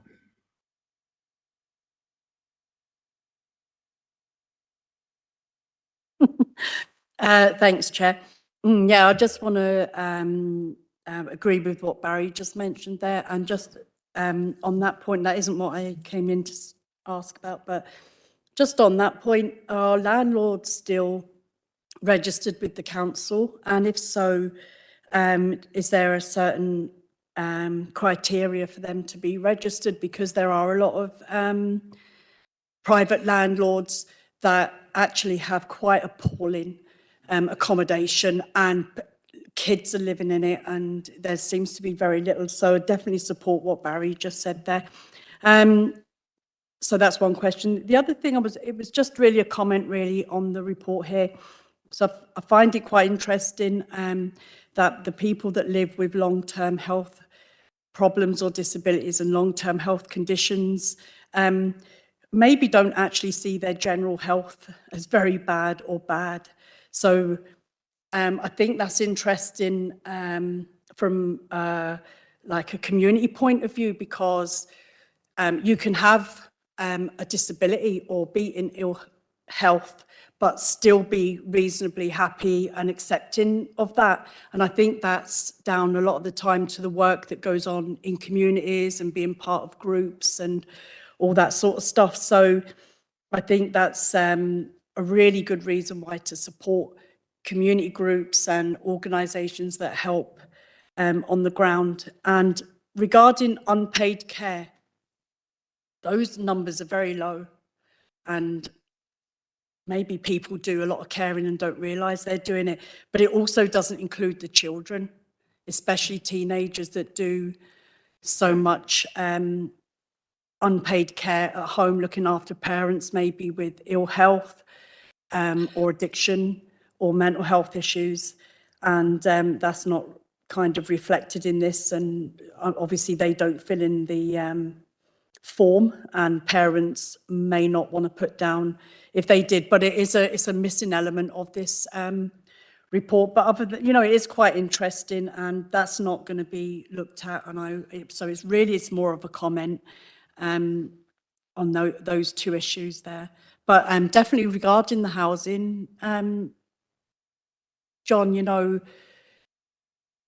I'm not going to go, we could, within interagency meetings in the community, we bring this up quite a lot because of the bad landlords. So, thank you, Councillor Coyle. Chair, we are responsible for the regulation of HMO properties, the houses of multiple occupancy, and we do provide licenses in relation to those, which provide some regulation. But the multi-agency approach is really the only approach in which we can regulate the private housing market, and in relation to that. So again, I suppose it is at those agency meetings where those issues should be discussed, where all of the agencies are at the table. Thank you, John. Councillor McAleer. Sorry, I just have a young fella running around the background here, but hopefully you'll be able to hear me over the top of him. No, just to, I suppose, fully support what Councillor Deehan is saying. I think if we look through some of the key facts highlighted, the fact that almost a quarter of residents note their daily activities are limited by a long-term health problem or disability, which is an increase from 21% previously, and I think that again highlights the importance of the likes of the Disability Advisory Group and the work done by groups involved in that particular group. As Dr. Deehan rightly highlighted, the proportion of people reporting long-term health conditions increasing from 30% to 34%. And as was touched on by the last speaker, the proportion of people providing unpaid care, whilst I suppose the stats are saying there's not much of a change picked up there, what is noted is that the hours and the amount of time people are spending providing that care, that's huge when you work in, when you equate that, I suppose, to a person's working week. The hours related there are quite staggering. And as the previous speaker said, there may well be people who don't realise or don't wish to state that that's something they're undertaking. The final point that I would pick up on too is one that's been touched on again by a number of the speakers there, that the private renting has now gone up to 19% from 16%. And I know a number of speakers there have spoken out in defence of those renting from private landlords. I suppose it's just a pity when a bill was on the table of Stormont, the private tenancies bill earlier last year, 2022, that those parties reversed and U-turned on their initial support for that. And that's something that really could have helped people who are renting privately, but unfortunately it was an opportunity missed. Thank you, Chair. Okay, Councillor Irvine, were you looking on again? Yes, the conversation has drifted into an area that I have to declare an interest in, so I will have to withdraw seconding the noting of the report and also declare an interest. Thank you. Okay, thank you, Councillor. Okay, members, I think if we had another seconder, we could move forward on this. Just someone to second that report, please. Councillor Warrington, thank you for that. Okay, members, all agreed. We can move on to item 6.3 is to note update report on funded programmes, paper G. And we can move to the recommendations. There's 4 in total, members. If we had a proposal for that noting, please.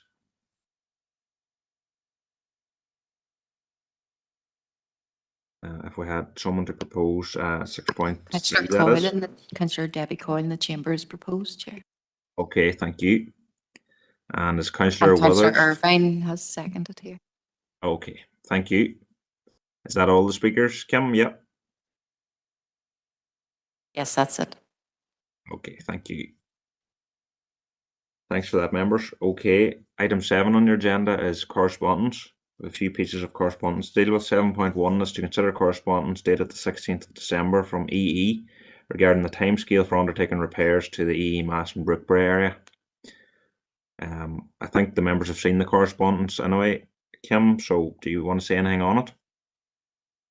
Yeah, the letter just seems to raise a query about the actual location of the mast, and has asked that there's maybe direct contact with whoever has reported the issue. Okay, so that's just the update there for those members in that area. Councillor Keenan. Thank you, Chair. Well, this letter for me, it's very disappointing. For them to state that they can't find the mast in question is actually ridiculous. And I doubt very much that they have that many masts in Brookborough that they're actually finding it difficult to locate the mast in question. I think this letter is an attempt to defuse the council's attempt to hold them to account on behalf of our constituents and their customers. And I would like to propose we write back to them and ask them to maybe try a little harder to rectify the problem and to provide us with the number of masts that they have in the area and their locations, and maybe with some local knowledge and local know-how, we might be able to find their mast for them. I'm sure maybe Councillor Green will be able to walk them up there and show them where it is. Thank you. Okay, Councillor Green's the next speaker there. Thank you, Chair. Yeah, it defies belief, this letter. The mast isn't actually located in the Brookborough area, but it covers a large area in the Brookborough DA. So the fact that they couldn't find this last mast that was down, like this mast was down for almost 2 months. People had absolutely no phone signal in their area. An awful lot of people depend solely on their mobile phone now. A majority of people has no landline anymore. So an EE, every time that they had enough people complaining and contacting them, including myself, on numerous occasions. And if they weren't able to add 2 and 2 together and find out which mast was down, it defies belief. I think, like Councillor Keenan was saying, it's a bit of a we're trying to deflect from the problem. I would actually propose that we write back to them, pointing out that the mast was the Corrahy mast. It's up on Corrahy Mountain. It covers parts of the Brookborough area. It also covers parts of Antrim Sea and that as well. It was out for near 2 months. The people that were dependent on that has EE give all of the people that are dependent in that area 2-3 months own free bills, because if they haven't, people were paying for 2 months for something that there was absolutely no service on.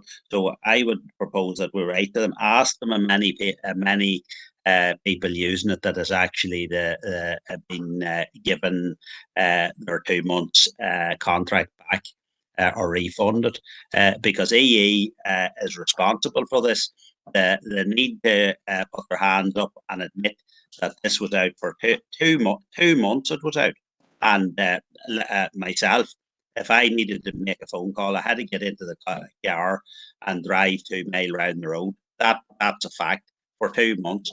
And a lot of other people in my area was the same, because EE is literally the only company that provides a service in this area, so that nobody could go and get everyone in this area was out. There was no O2, no Vodafone, no one else, because they don't provide the service in this area. So this whole area was left mobile free.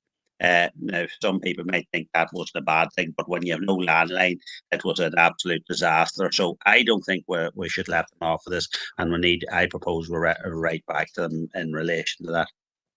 Okay, thank you. Well, we had Councillor Keenan had proposed that we write back, and if you're happy to second, Seamus, including all that information that you've given there. No problem. I'll second it. Okay, and Councillor Warrington as well there. Yeah, well, obviously I have to agree with the two previous speakers. The response was an absolute joke. Like, I would imagine that EE knows where every mast is situated, because certainly on areas that they're on private property, they're paying individuals rent on that, and I'm sure some of them are also on forestry property and stuff. So the thing that they can't locate the mast is a wee bit of a joke, and I support the two previous speakers in writing back to them and basically saying that it's a joke, because that's what it is. Has the correspondence been noted? If it hasn't, I'm happy enough to note it. Mark, thank you. Thank you. That's okay. We'll take that proposal, and just maybe a hand for a seconder for that, just to note as well. Councillor Robinson, thank you. Okay. Happy that we write back, members, as you've heard proposed. Okay. The next item is again on 02 7.2 is to consider correspondence dated the 19th of December from 02 regarding reduced network services in Brookmount, Culmore and Lama areas of Omagh. Kim? Thank you, Chair. So again, this response refers to the area in Brookmount, Culmore and Lama, and is advised that it's in relation to congestion because of the high proportion of customers using the network at the same time. So causing issues, especially at peak periods. They've talked about the growing demand for mobile networks and the investment that they're making to upgrade their network, and actively looking at ways to improve the service in that area. They've added at the end that Omagh is included in their network modernisation programme. Okay, thank you for that. The first one's Councillor Deehan, I think. Thank you, Chair. Thank you, Kim, for your report. And at the outset, Chair, I will propose to note the correspondence. I find this reply to be really very vague.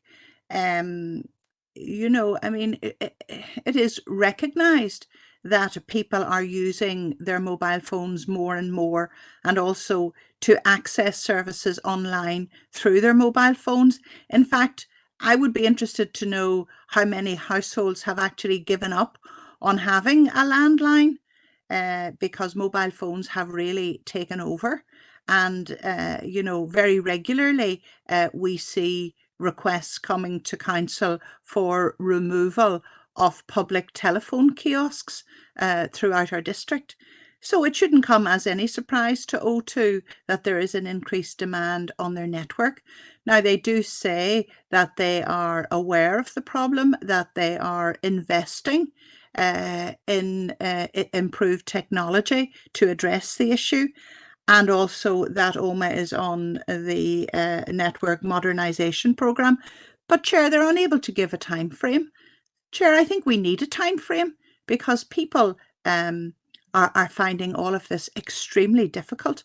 I mean, modern methods of communication are absolutely essential for home life, for business and for recreation, and it's absolutely essential that we get this right. So I would propose we write back to O2 and just ask them to firm up on their timeframes and let us know what their investment proposals consist of, and how soon can the residents of Omagh expect to see an improvement in service delivery. Because after all, Chair, we're not talking about a city like Belfast or even Derry. Oma is certainly the second largest area of population in the west of the province, but O2 are not giving any assurances in this correspondence, Chair, so I propose accordingly. Okay, thank you, Councillor Deehan. Councillor Bale. Thank you, Chair, and I just want to concur with everything Councillor Deehan said. I have a wee notebook beside me with a few wee notes scribbled down, and Councillor Deehan covered all those notes better than I ever could, so I quite happily second the proposal and everything she said. Thank you, Chair. Okay, and the noting as well, Councillor, is that okay? I'll tie in for that. Okay. Members, the next speaker is Councillor McAleer. Councillor McAleer. Thank you, Chair. Yeah, thanks for letting me in. I'm sure you appreciate as the person who raised this. It's again another disappointing response to receive. I'm wondering too, in the response they talk about using Wi-Fi calling, and I would imagine they're probably aware that a percentage of the population maybe aren't familiar with using Wi-Fi calling, or enabling that function on their phones. So I'm wondering, out of those people that are currently on their network, how many have they actually contacted to say that this is a function that can be used? And again, it begs the question, when you're talking about, and this is something I've actually spoken with a number of, well, one particular resident earlier this week. What do you do when you're contacting the likes of doctors, dentists, physios, etc.? You have to ring these places using your service provider. And I've been made aware of one local person, say, who had a problem this week where the chiropractor rang them for an opening and an appointment, and they couldn't hear the individual in question because of this poor service. And as a result, this individual missed out on that appointment. So I'm querying, and I'm happy to support what's being proposed by Councillor Deehan, but maybe she would consider amending the response that we do send back, querying whether the operator recognises this failure and acknowledges, in the context of the response that they've provided, that the service they have agreed to provide customers isn't being met. So are they offering customers any form of compensation? Will their bills be reduced or accounts credited to try and alleviate the failing by O2 in some way? So I'm making that, or I'd like to see that maybe incorporated in the response from this council, because obviously people have entered in good faith into a contract, and as Councillor Deehan rightly says, there are bigger areas than Oma which don't seem to have this kind of an issue, and it's strange that it's reserved to one particular section of the town. So hopefully that can be supported, Chair. Thank you. Okay, we'll go to that for you, Councillor McAleer. Councillor McElduff. Yep, thank you, Chair. Chair, I'm very aware too of the problems in, for example, the Lamy area and General Brookmount area that have been referenced there. I think people in that community are experiencing, digital inequality, and there are fewer and fewer landlines now. You could have landlines in your directory and they're no longer applicable. More and more people are singularly dependent on mobile phones in these matters, and I think O2 have questions to answer, and because the people in that area are being subject to digital inequality. Thank you, Chair.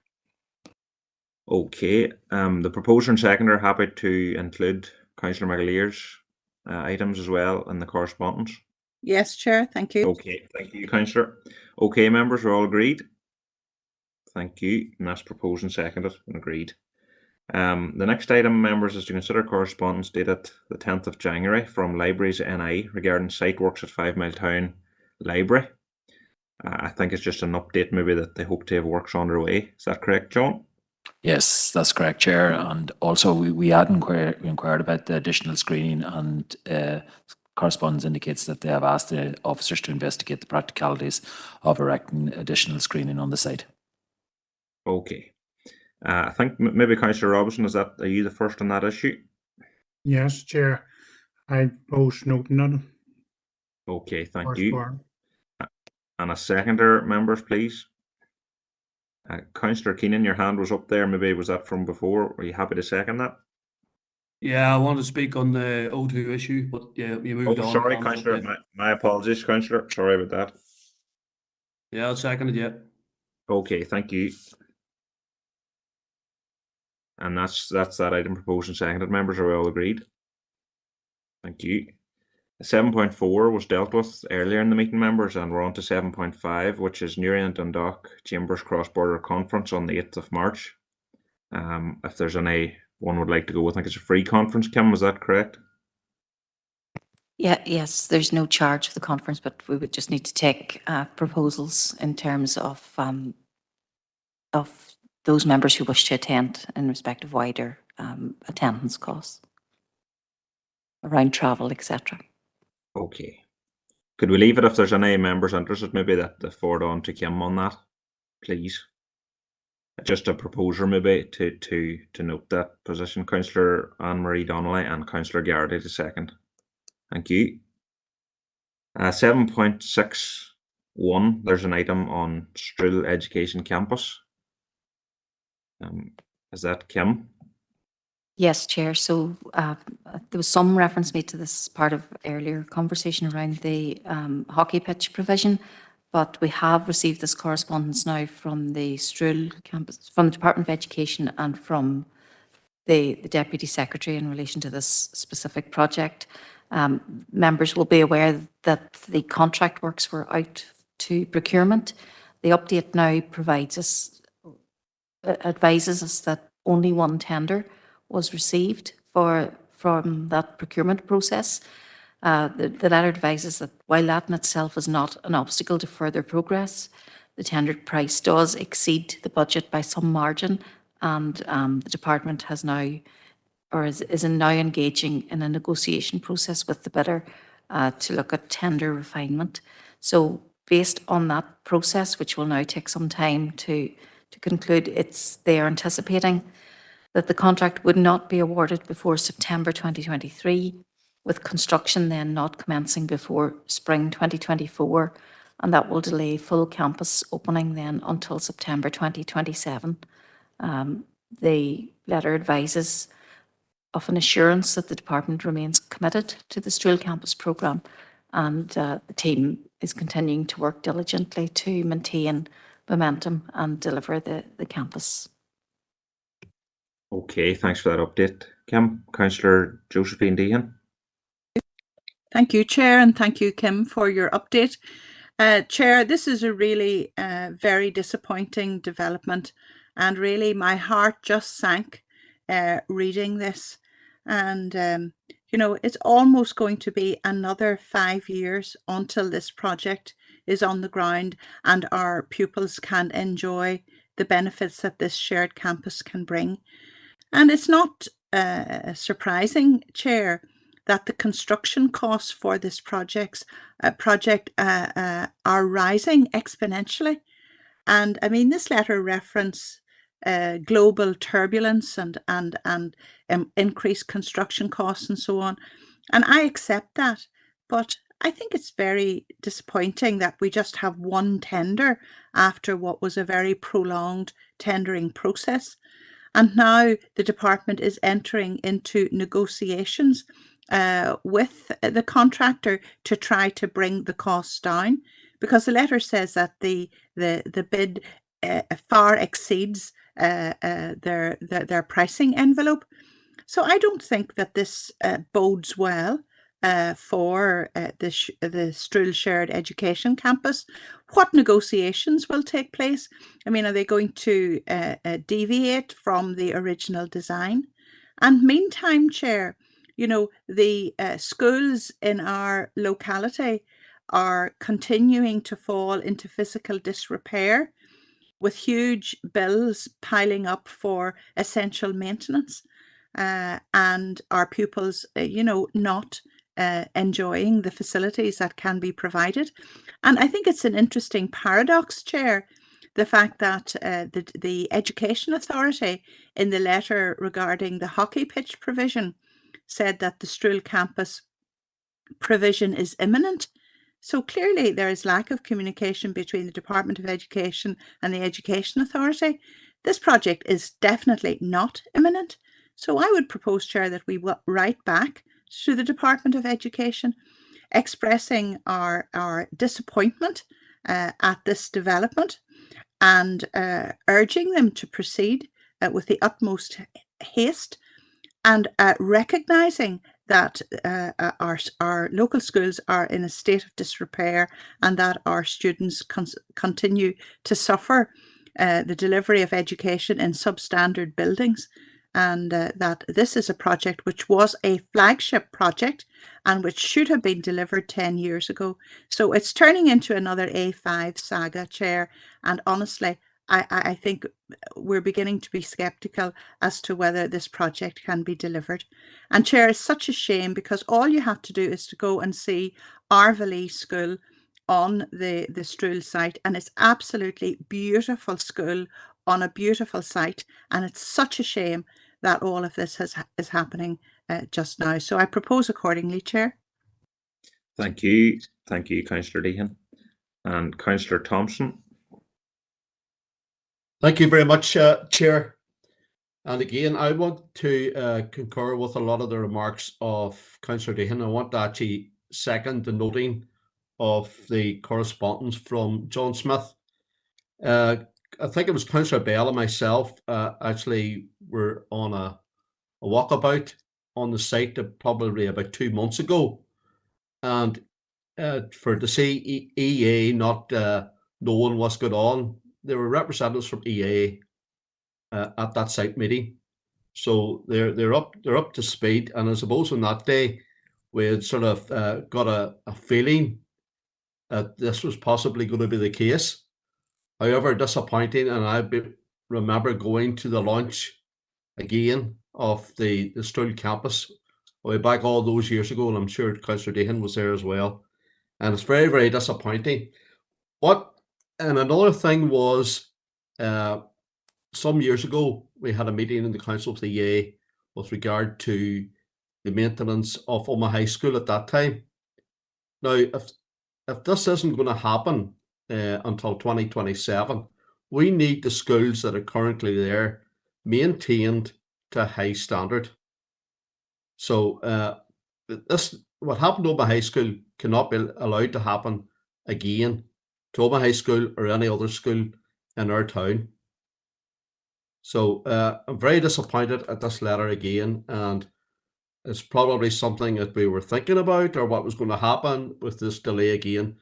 But and with regard to the letter we received from the EA earlier on with regard to the hockey provision, I mean, there does seem to be a breakdown, but it doesn't justify it at all, because the EA have been closely involved with all of this right through from the outset of this project. So I'm happy to second Councillor Deehan there and for the noting of this correspondence and register my disappointment. Thank you. Okay.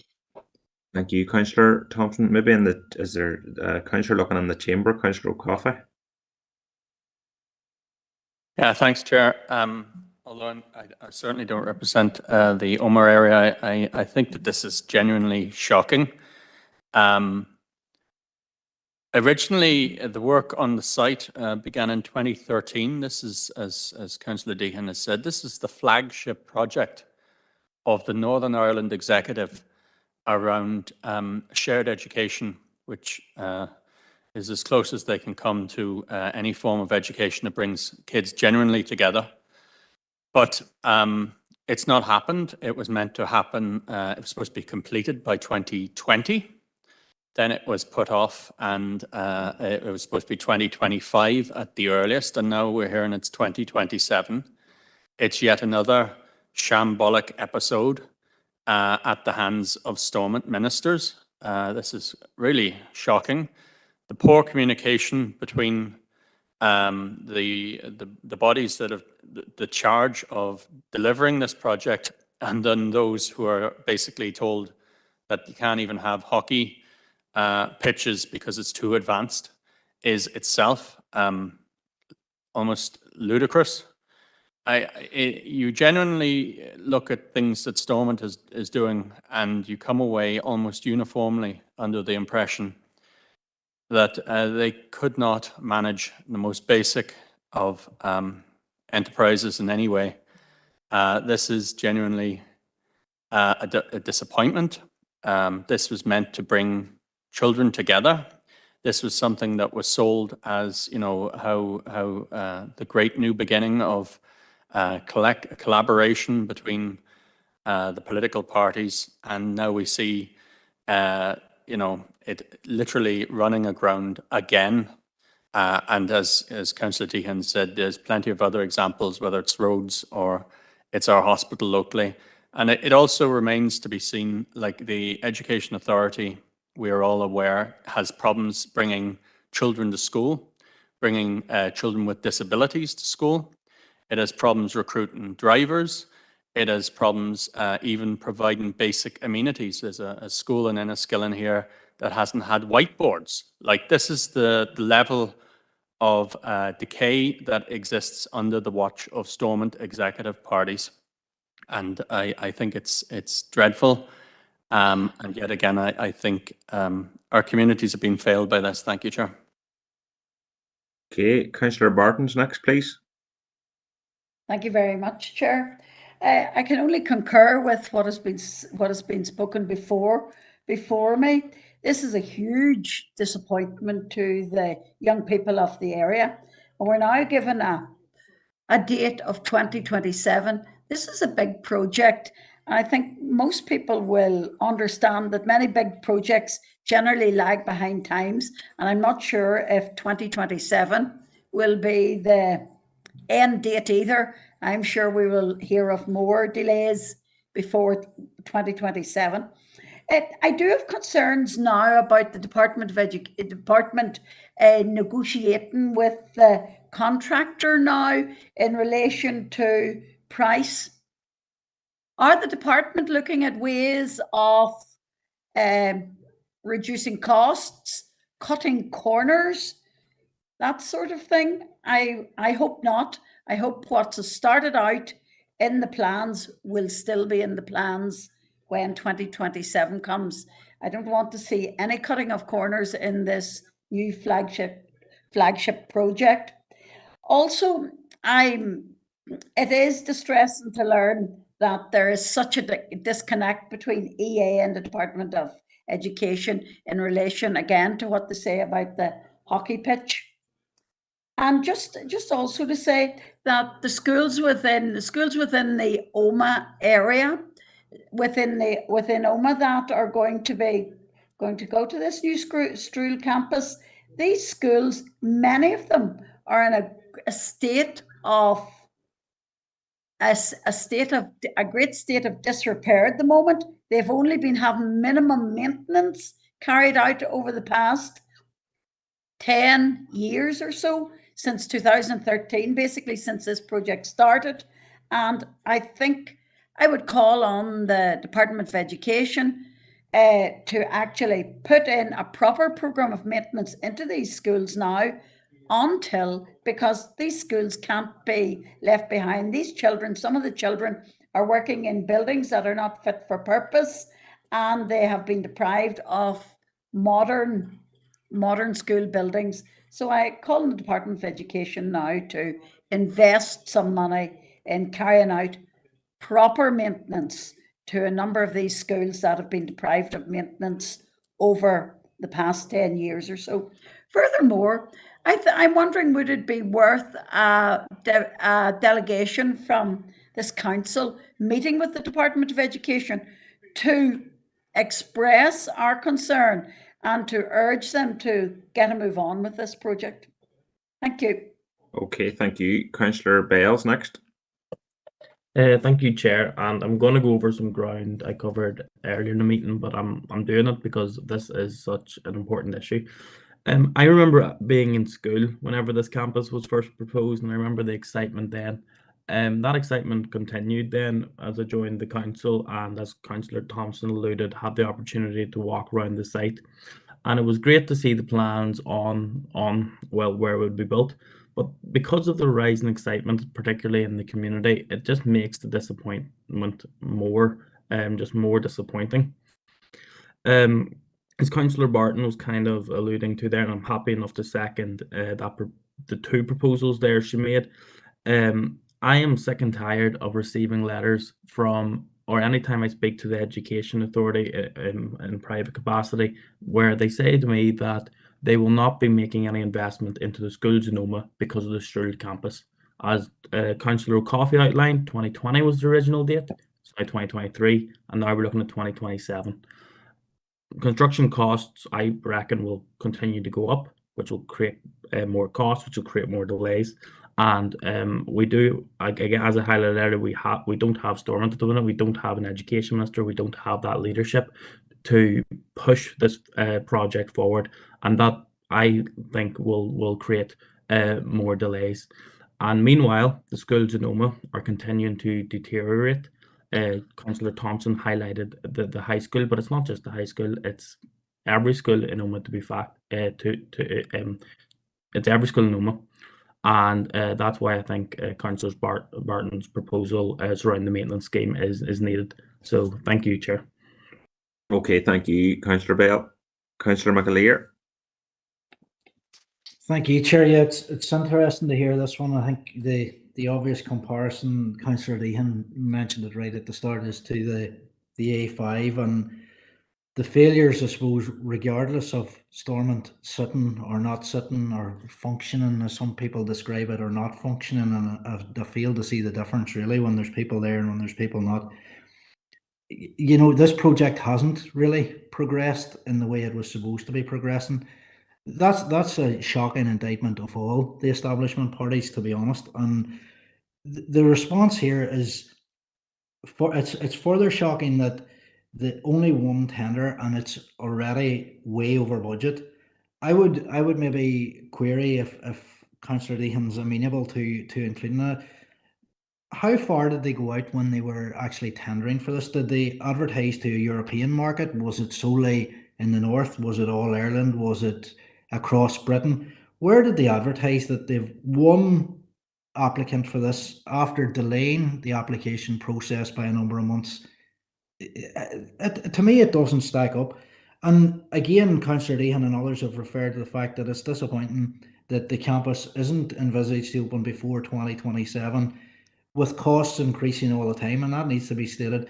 It's likely that the overall cost is going to increase yet further, and we've seen projects on this island and elsewhere that have gone massively over budget. And who foots that bill? It's the taxpayer, it's the ratepayer.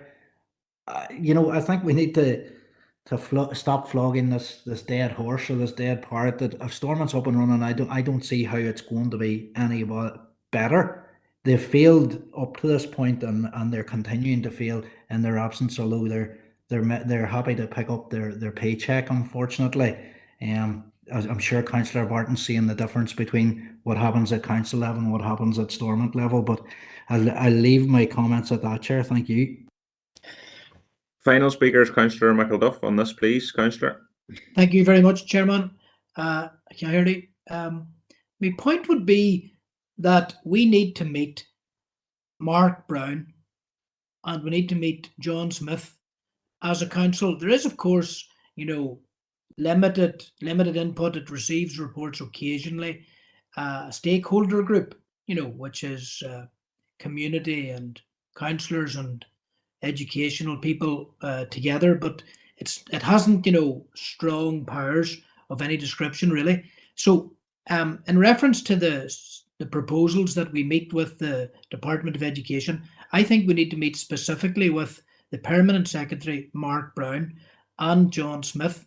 Now, if we could also have in attendance Education Authority chiefs, for example, Sarah Long and Barry Mulholland, they entered into an agreement with us that they would meet with us regularly. That hasn't happened for a long time, and this is a really important topic. So I'm suggesting in the mix here that we specifically seek to meet Mark Brown, the Permanent Secretary, and John Smith, who is a director. He's the Strudel Campus Director, who is on the senior management team of the Department of Education for the single delivery of this project. That's the single remit of that directorate within the Department of Education senior management team. So them plus the EA chiefs, it's high time we had a roundtable meeting with individuals concerned. Thank you. Okay, thank you. Okay, and Councillor Barton, is that just a second for that? Yeah, well, it's just I had proposed originally that we meet the Department of Education. I'm happy enough to widen out that to what Councillor McElduff has suggested. Okay, and I'll second Rosemary's proposal there. Thank you. Thank you. We'll try and tie that up, members. Just we have a few different things in there. So we had it proposed by Councillor Deehan and seconded by Councillor Thompson and Oaten. And I think maybe Councillor Deehan had a separate proposal as well. Is that correct, Kim? Which was seconded by Councillor Thompson as well. Yes, there was a proposal from Councillor Deehan that we write back expressing our disappointment and ask that they proceed with the utmost haste. So maybe we could write back and seek that meeting with the permanent secretary and the others as identified and incorporate both together possibly. Yes, because Councillor McAleer had some comments around that as well, and I think that could be incorporated with that. And then Councillor Barton had a proposal which was seconded by Councillor Bale, and again Councillor McElduff had requested a meeting. So as all them proposals tied in there, as our members agreed. Councillor McElduff.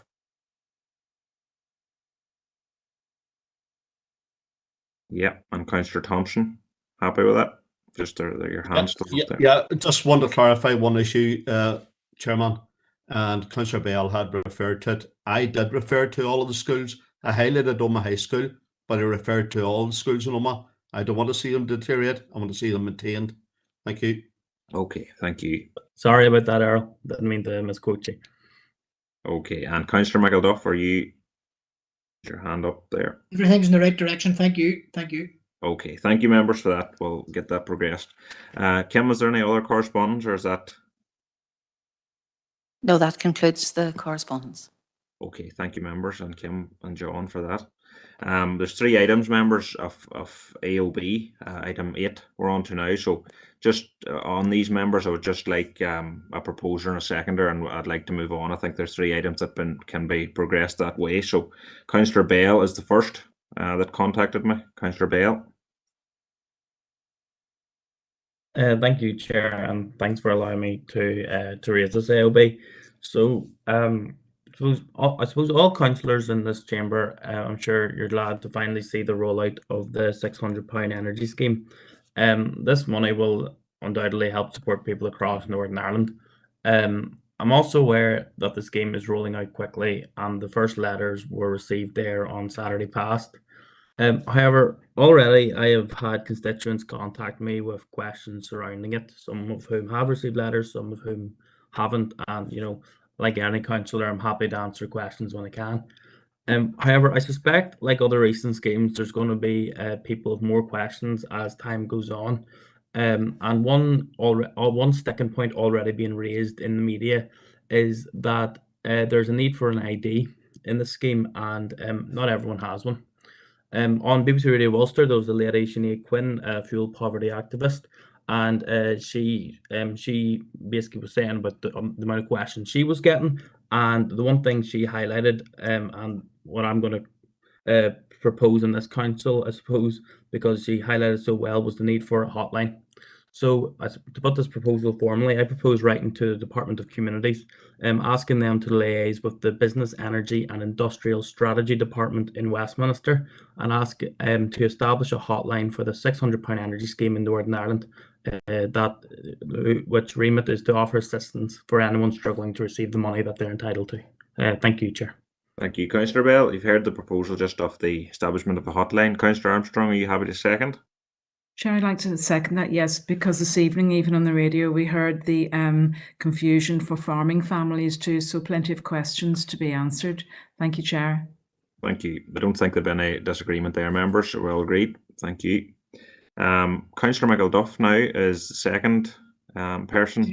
Councillor McElduff, just if you can just deal with your first issue that you raised, and maybe that second item, if you can contact John privately about that, if that's no, I agree.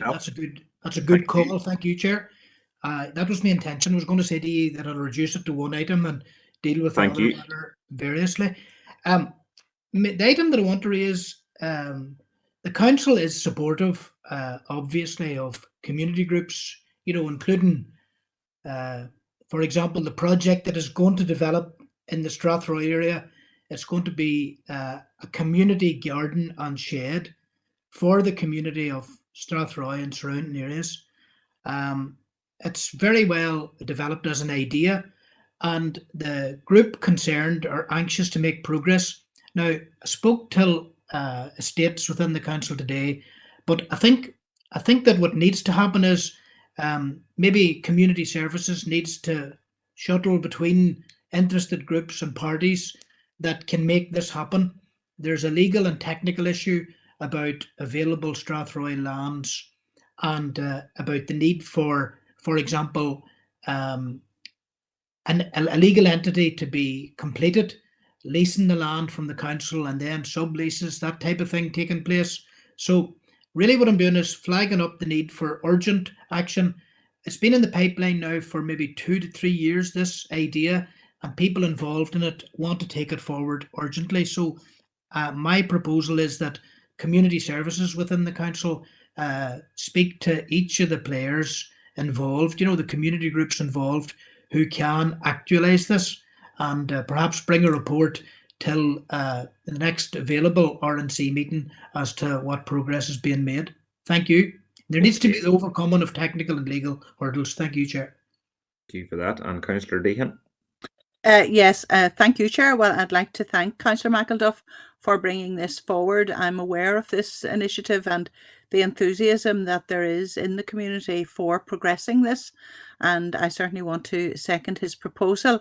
It's interesting, Chair, that on the radio this morning there was mention of a pandemic of mental health issues that is upon us.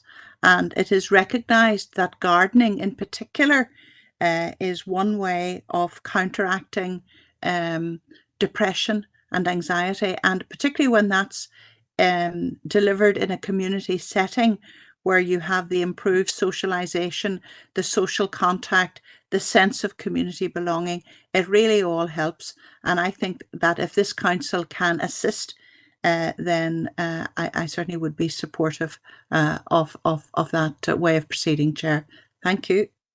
That's proposed and seconded. I think we're all agreed members. John maybe had an update on that. John, is that correct?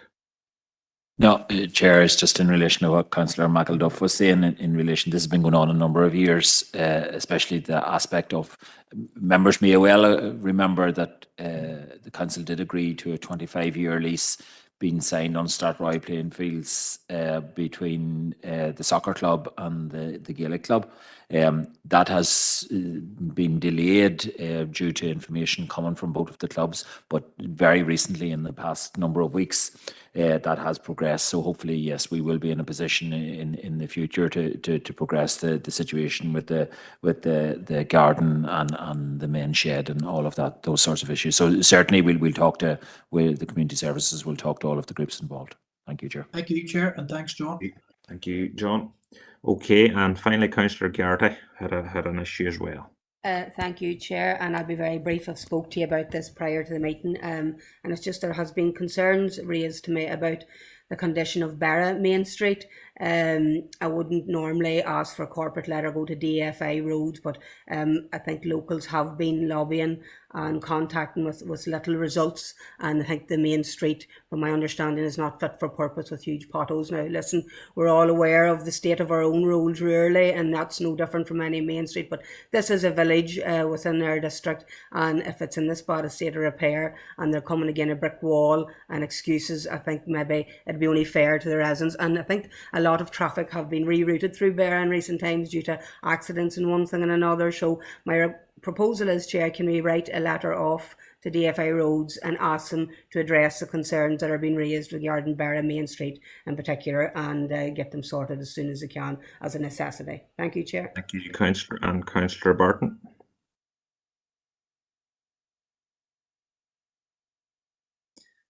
Councillor Barton.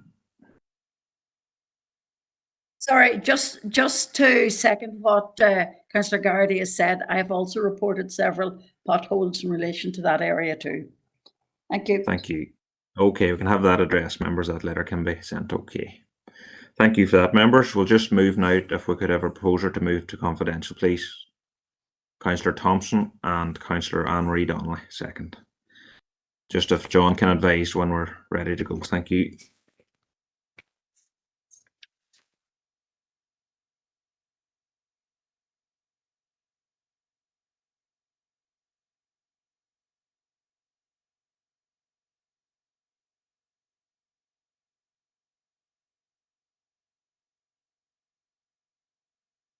Yes, Chair. Okay to go. Thank you, John. Okay, members, we'll just go through the minutes now. The matters arising from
Okay, I think we're live again. Is that right, John? Yep.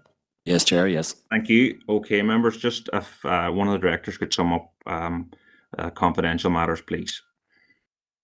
Okay, Chair, so while in confidential business, members considered matters arising from the Regeneration Community Committee meeting held on the 13th of December and considered some points of clarification.